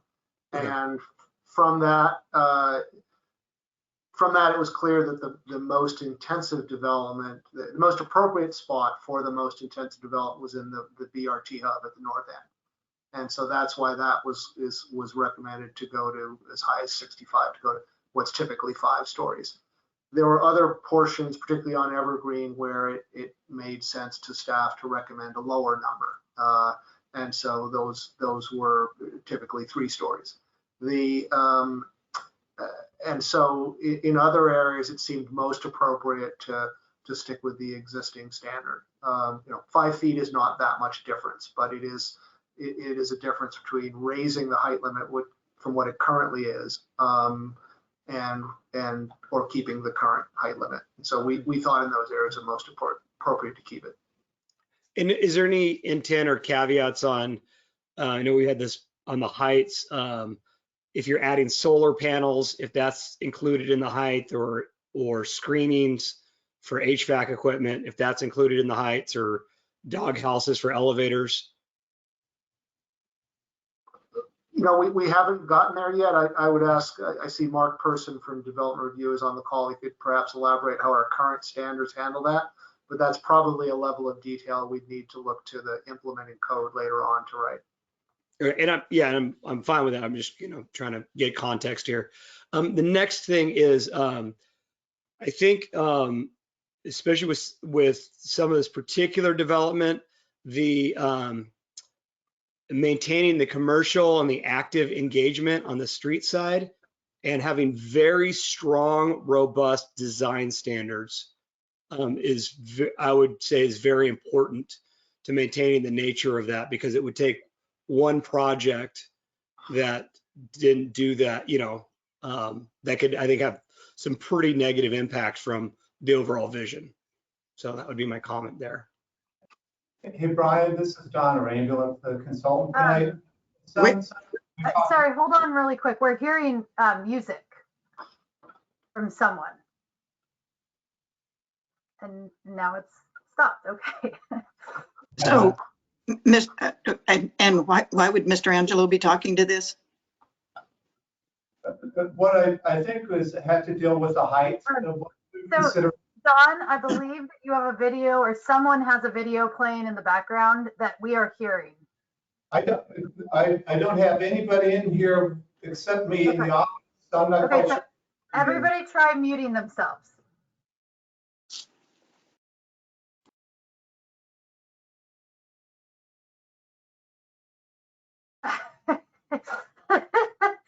This is something we've not encountered before. But if everybody can try, wait, did it stop? For the moment. So I'm trying to figure out where Mr. Angelo fits into this. I mean, we're having a hearing. Is he part, where does he fit into the scheme of things? I can introduce him, and he's spoken before at some of these. This is Don Arambula from Crandall Arambula Arambula Architects, who has been our consultant through the process to the city. Okay, so is this part of staff presentation then, or is this public testimony? I think it's just part of in responding to the questions, sort of like this, it's sort of staff answering questions, yes. Okay, go ahead, Mr. Angelo. So in terms of the height, one other consideration that was discussed was maybe a middle ground, possibly a step back or stepping. So you would have 40 feet adjacent to residential areas, and maybe at the bowling alley, there was some discussion about this, maybe a little bit more height at an appropriate distance away from those areas for a 60-foot height. So that was something discussed, but nothing really came up, and I just wanted to add that. So that's part of the discussion. Okay. Commissioner Haroon, did you have any other comment before I go to Commissioner Pyle? Okay. Commissioner Pyle. Thank you, Chair. I'd like to echo Commissioner Haroon's emphasis on strong design standards for those active use frontages. Those are going to be really important, particularly for the anchor sites and the catalyst projects that we've been referring to and that seems like might be out there. Additionally, I was thinking about Commissioner Shower's comment from the last workshop regarding setbacks and PUEs and just some of the details and removing barriers to development. And as I thought about that, and I see the kind of the focus of the Evergreen corridor being a primarily residential with some commercial operations. It struck me that a 0-foot setback or a 5-foot setback is just more of a commercial setback in general, and that the privacy gained from a 5 to maybe even a 10-foot setback would be appropriate there. So I know we're trying not to get too far into the weeds, but it just seemed that a larger setback may be appropriate in those residentially focused areas. Finally, regarding the Crosley Lanes site and the kind of I'm going to call it like the basis of strategy height-wise, I'm supportive of the strategy as it stands, maintaining the existing heights. That's what the community has seen. That's what the potential developer purchased the site. It hasn't gone up or down, so that seems very fair. To staff's comments, stepping up as you get towards the center of the site may be appropriate, but there's a lot of really nice, 4-story elevator served products out there, and if the applicant wanted to go above and beyond, then there's opportunities to do that through height bonuses or through a variance process. And so that's kind of where I would stand at this late stage regarding a strategy document, is leaving it as it is. So thank you. Commissioner Schulte. Yes, a couple comments. First of all, I'm very, very supportive of the project as it was first envisioned tonight. I actually had a question with respect to the school, Washington School for Deaf. It was conspicuously absent from the mapping, and were there any discussions with the school about being a part of the improvements? Yes, we had spoken at several junctures or communicated several junctures with the deaf school. They could be included in the planning area if desired. Given that they had sort of their own set of plans and were one very large user, that's essentially why they weren't drawn in originally. Okay, I just it might be a benefit for the party, possibly that some of the students could work as a part of this development activity. Don't know if that would work or not, but maybe there's a win-win there that ought to be thought about. So I'm supportive of the basic project. With respect to the 5-story issue, I would need to get comfortable with that. I would need to see some sort of a rendering It's at the far west end of the corridor area, I believe. And I just don't want it to be the main element that folks point to if they're going to be critical of what the city's doing. So I think I need to see some sort of an artist's rendering of what it would look like before I could put my vote behind it. Okay. Mr. Snodgrass, when this was recently before City Council, there was some discussion about, was it traffic mitigation or something around the deaf school or some signage or something? Traffic mitigation a little bit further down the hill. Yes, there's the mayor had raised that concern that be part of the plan. Okay. And so maybe I can elaborate here. I just want to clarify, if it's okay, Chair, is that we did talk to the deaf school about being part of the sort of project boundary from the land use perspective, and they did not want to do that because they have their own plans and it's an institutional use, and so kind of a different type of development than what we're envisioning through the overlay tool that will be developed following this. We did add recommendations to the plan at the council's direction to make improvements along the frontage of the deaf school. Yes, and crossing improvements, which are now included in the plan.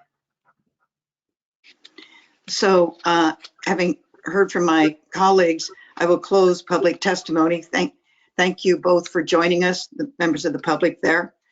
I have a couple questions. Does 20-minute neighborhood and complete streets and robust design standards all play together, or is just complete streets policy just complete streets? I'm trying to see how it all plays together. We have so many developments come before us one at a time. So I'm hoping in the end, it all folds together in harmony where we have neighborhoods that are, look good. They have the amenities, the 20, and they have complete streets that work for everybody. So would you comment on that, please? I'll describe just in general terms 20-minute neighborhoods, and then I might ask Rebecca, I think, as a more complete knowledge of complete streets than I do. The 20-minute neighborhoods, it's an objective and a term that's been around for approximately the last 10 years, but the idea is older than that, and that is just to have uses and access in an area where you can walk, but obviously if it's close enough to walk in 20 minutes, you can also do a short drive or other means. Essentially complete neighborhoods with complete uses and amenities that you can easily get to, that doesn't lack entertainment or shopping or open space. That's a full neighborhood. I can jump in. So this plan incorporates complete streets and really is working to enhance a complete neighborhood. And so the recommendation, so I know it's often somewhat a winding path to how some of this gets implemented, but essentially what the plan recommends is all the land use and programmatic investments Brian described, but also a new street section for Grand will be developed as part of the transportation system plan, and that will have to comply with our complete streets policy. So essentially, this does contain a set of recommendations, to your point, Chair Liddell, that blends complete neighborhoods with complete streets, and obviously those concepts are deeply related, because if you can't access things from multiple modes safely and comfortably, you don't have a complete neighborhood. They're interrelated and interdependent. Okay, thank you. Commissioner Schauer, the response you got to the fact that this strategy is general guidance, do you believe, as we craft a motion to forward to City Council, that we should clarify the term strategy, adding something like general guidance, or are you good with the term strategy? I guess my sense is that strategy, I'm interested in sorry, let me ask this differently, respond differently. I appreciate your asking that question. I think that strategy is a term that might be interpreted by others. It's not a codified term as I would suggest it to be. And listening to reading some of the letters we got and listening to the testimony, concern over, and maybe even some of us, concern over minute detail now, I think is not as valid if it really is guidance. So maybe I could, if the time arrives where motion is desired, I could suggest a motion that might facilitate a little bit of that clarity. So are there any other questions before we move to consideration of a motion? Chair, I've got one more question, and I think I asked this to Brian and the staff a while ago. But is there any will this strategy document be utilized to procure funding or apply for grants that would help propel or catalyze the area? And are there items in the strategy document that would guide the staff on what to prioritize from a public improvement standpoint? I think it's quite possible it can be used for those purposes, and it by having a separate strategy document, it shows more, it displays, I think, more intent of planning for the area, which can be useful in that setting. And from you could look at aspects of the document, aspects of the public input we received. There's also some appendices, including a market study, and yes, those could help conceivably staff prioritize some of that work. Yeah, I would just support that. I think that's great. If that's the case, it gives you a running start on those long lead time items like grant applications or like development of public improvements. So very supportive of that, and I imagine the council would be too. Is it possible that I can ask for one clarification from the public? The public testimony's been closed. I need to ask for clarification from Rebecca. Yeah, I could ask it from Rebecca. And I think when the previous chairperson or commission person was talking about would this be ratified when we move forward, because the feedback I'd received from a couple people, and Rebecca can help me here if I say it incorrectly, but that 55 feet or that 5 stories or any of these specifics, what I had heard is very unlikely to be changed or altered after the planning commission decision has been made. So I'm not arguing your guys' decision, and I'll agree to whatever that was, but I just heard the question being asked, and from what I had received the feedback from Brian Snodgrass, and I think even Rebecca, once that decision is made, we're not going to be able to back that up. We can't go and pitch our case to city council and have them go against what the planning commission has agreed to. So I just would, maybe Rebecca, could you clarify that for me? Let me provide some clarification. First and foremost, the council is the body that takes formal action. The planning commission makes a recommendation to them. So you absolutely can and should, engage your city council however is appropriate based on this project. In terms of when things are set, I think there's some nuance here, but we've provided detail on some items that are of great concern to the neighbors in this plan. It is still guidance. What will come through and what will provide the formal final development standards will be the following code development and adoption process, which will follow this. This is a guidance document. But it does provide, assuming the council adopts it, it provides clear guidance on some of these things. It doesn't mean it's just guidance though. Does that help, Frank?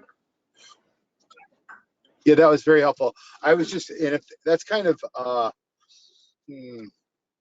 positive feedback, because we were under the impression that once the planning commission makes this agreement to this strategy, it's going to be very difficult to overcome that hurdle. No, and that was kind of freaking us out. The planning commission does not ever make a final decision. The planning commission makes recommendations to city council, who make the final decision. Planning Commission has lots of Is it very responsibility. likely? Just a moment, please. The Planning Commission has a lot of responsibility and no authority. Plain and simple. Okay, we're done talking with the public. We're moving on to our deliberation. So we're considering a motion now. Chair, Commissioner Shower, I do want to make a motion to facilitate some discussion. Okay. I recommend this planning commission, I would move this planning commission make a recommendation to the City Council of Vancouver to adopt the Evergreen and Grand Commercial Corridors strategy and associated appendices as presented on December 14th as sufficient guidance for future code implementation. Open to friendly amendments.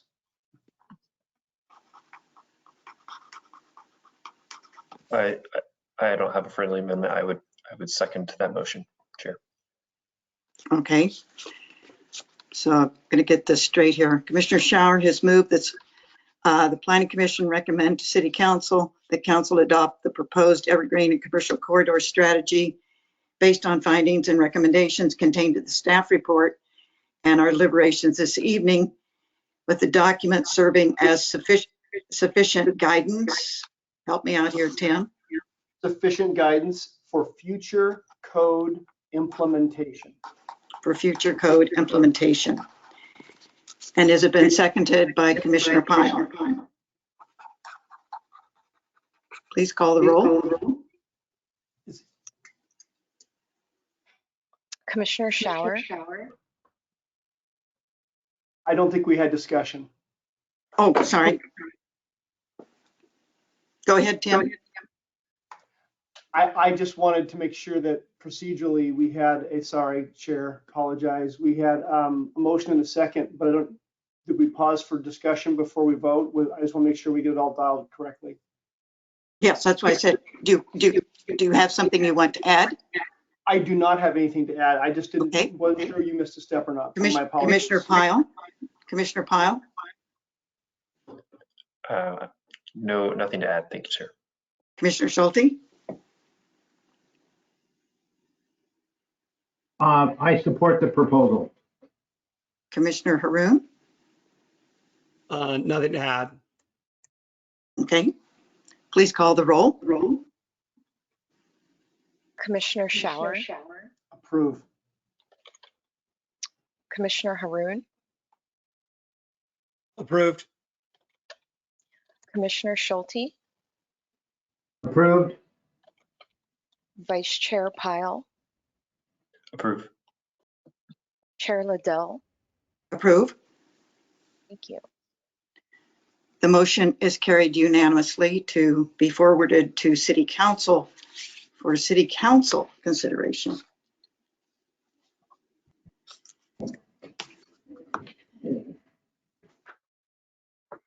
That concludes the hearings. So as far as I know, Commissioner Atkins has not been able to join us for the duration of the meeting. I failed to notice him on the screen earlier this evening, and I apologize to all of you and Commissioner Atkins for failing to notice that. He did make an effort to join the meeting for a while. Nonetheless, we are going to take this opportunity to recognize him and his contributions to Planning Commission. But before we do that, I want to highlight the work that we have done this year collectively. And I wish Commissioner Blofeld was here to hear this too. As I think about the work we have done as a group, it has been highly productive, respectful, interactive, and indeed quite responsive to the community. We have a group of people with various perspectives, and each of those perspectives adds value.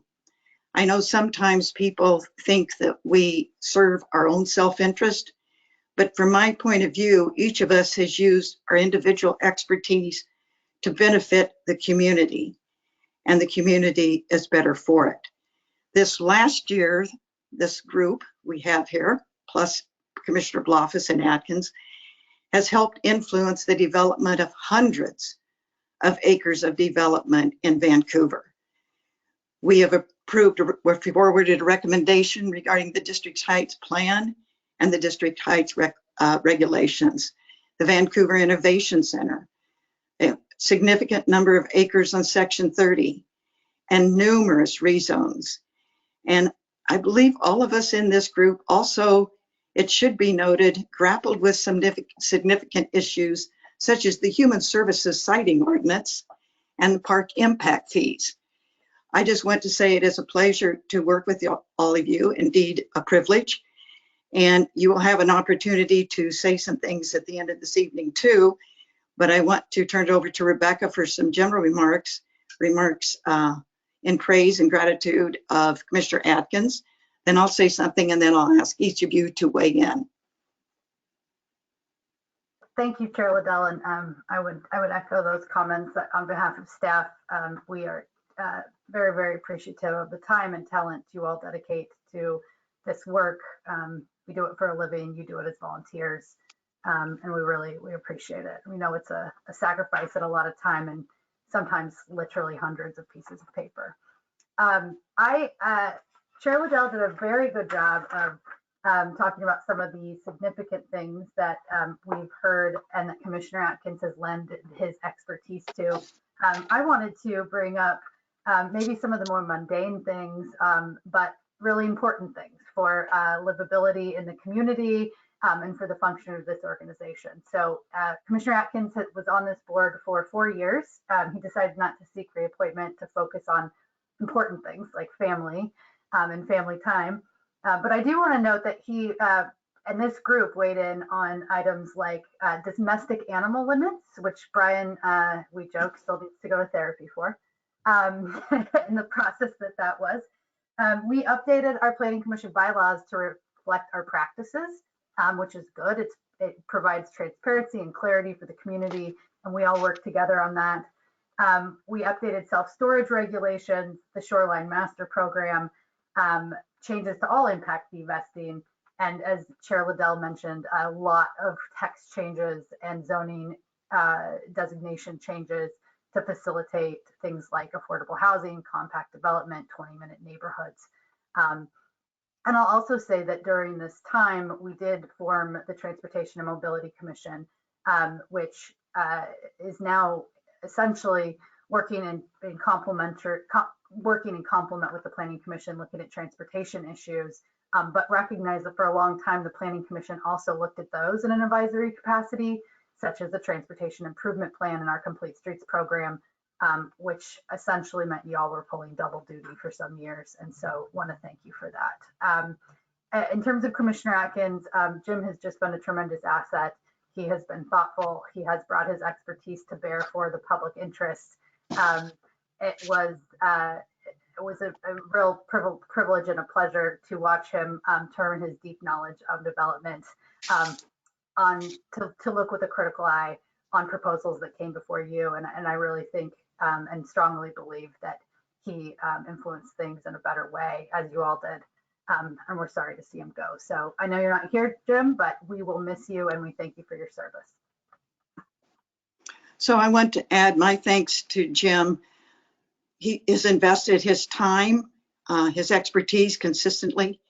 He's always come prepared to participate in the workshops and hearings.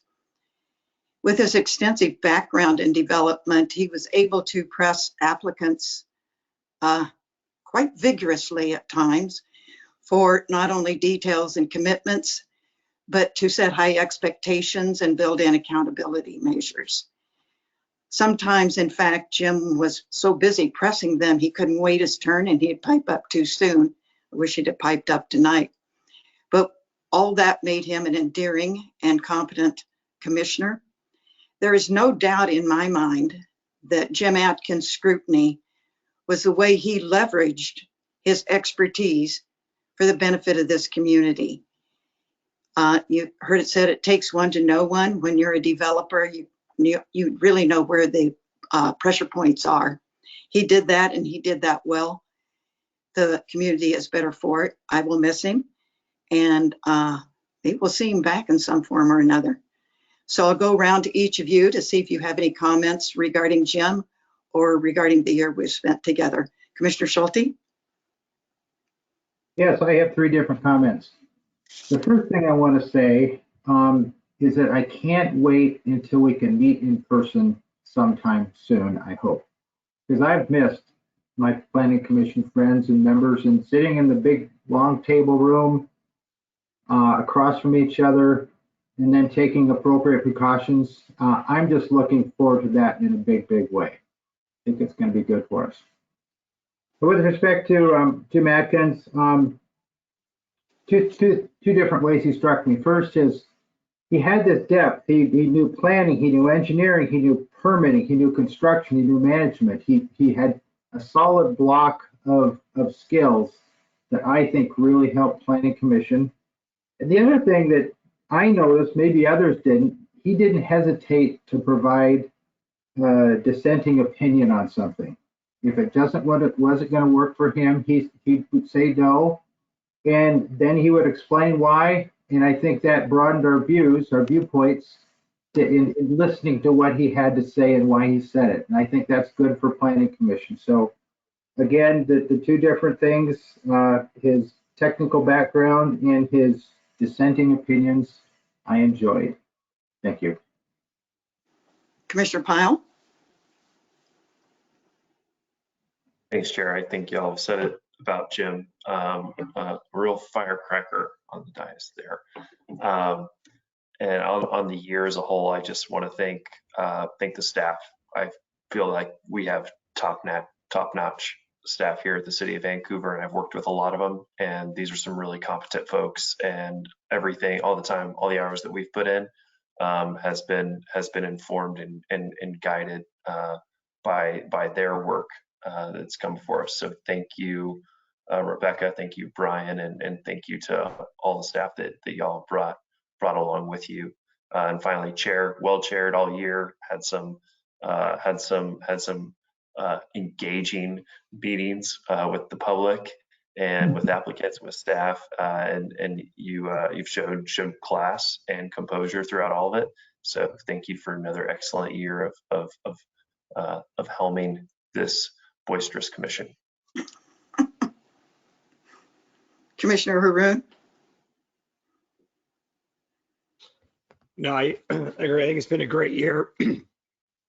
It's a privilege to work with the entire commission and the perspectives. One of the things I liked about Commissioner Atkins, when it gave you that perspective of kind of the big developer that could oversee stuff and see blind spots that that I wouldn't see just based on his years of expertise and knowledge, and utilizing that to really leverage the projects for the betterment of the community. And I think that, oftentimes it results in a better project in general for the developer. So I've just always appreciated his candor and his dedication to the citizens of Vancouver. Yeah, and then hopefully maybe he'll develop something in our city sometime. So, Commissioner Shower? Thank you, Chair. I would say I might miss in-person meetings more than anyone, since I only got 2 in-person meetings in my 2-year term as a commissioner, maybe 3. I was honored to sort of step in, be appointed in the middle of a 4-year term. So I've had 2 years, and 90% of it's been remote. And people like me might be introverted, but this is a little too much for me. I would say I really appreciate the job that Chair Liddell does. I'll take a moment and just say I have chaired a half a dozen boards on all levels and all kinds of community and professional environments, and the chair is a hard job, and particularly with a bunch of people like Commissioner Atkins and myself who are full of opinions and want to interrupt everyone. So we're anxious, people like Atkins and myself, I think we're anxious to share our expertise to the betterment. And sometimes that, I know in my case, I'm an interrupter, so I appreciate the chair's ability to keep us all in line and run during, I don't think we had another chair run a pandemic, run a board during a pandemic. And I have seen many people struggle with that. To run a board during a pandemic like this, and you've done exceptionally well. I would also say for the staff at the City of Vancouver and the Commission in general, I work in lots and lots of places in multiple states. I would always choose to do work here. I live here, and but the staff here and the Commission is generally predictable, which is the most important thing. And we're open-minded, and I think our expertise sometimes paints us in certain ways, but we bring it for the betterment. And I think it was a good balance here. I would also say that I've appreciated serving and look forward to more work in the future. And I think the public, if they're still listening, we all wish to echo the chair. We all wish we had more power. We have very little power, and we are burdened to live within the code that's given to us and adopted by the City Council. And the public wishes we could wave our magic wand and change many things, even if we share their opinion. That's not within our purview. I don't know that's always appreciated. So appreciate the teamwork and lots of good work done this last year, even though some of it wasn't easy. Thank you, everybody, and I will add my thanks to the staff, especially Brian and Rebecca, who are with us through thick and thin. And before we adjourn this evening, I'll just say I have a wish for all of you that the warmth of those you love and those who love you inspire joy through the holidays, and also as a good time to celebrate family and friends. It's been a pleasure to work with you. And if there's nothing else to add, we are adjourned until next year. Thank you, everyone. Have a great holiday, however you celebrate.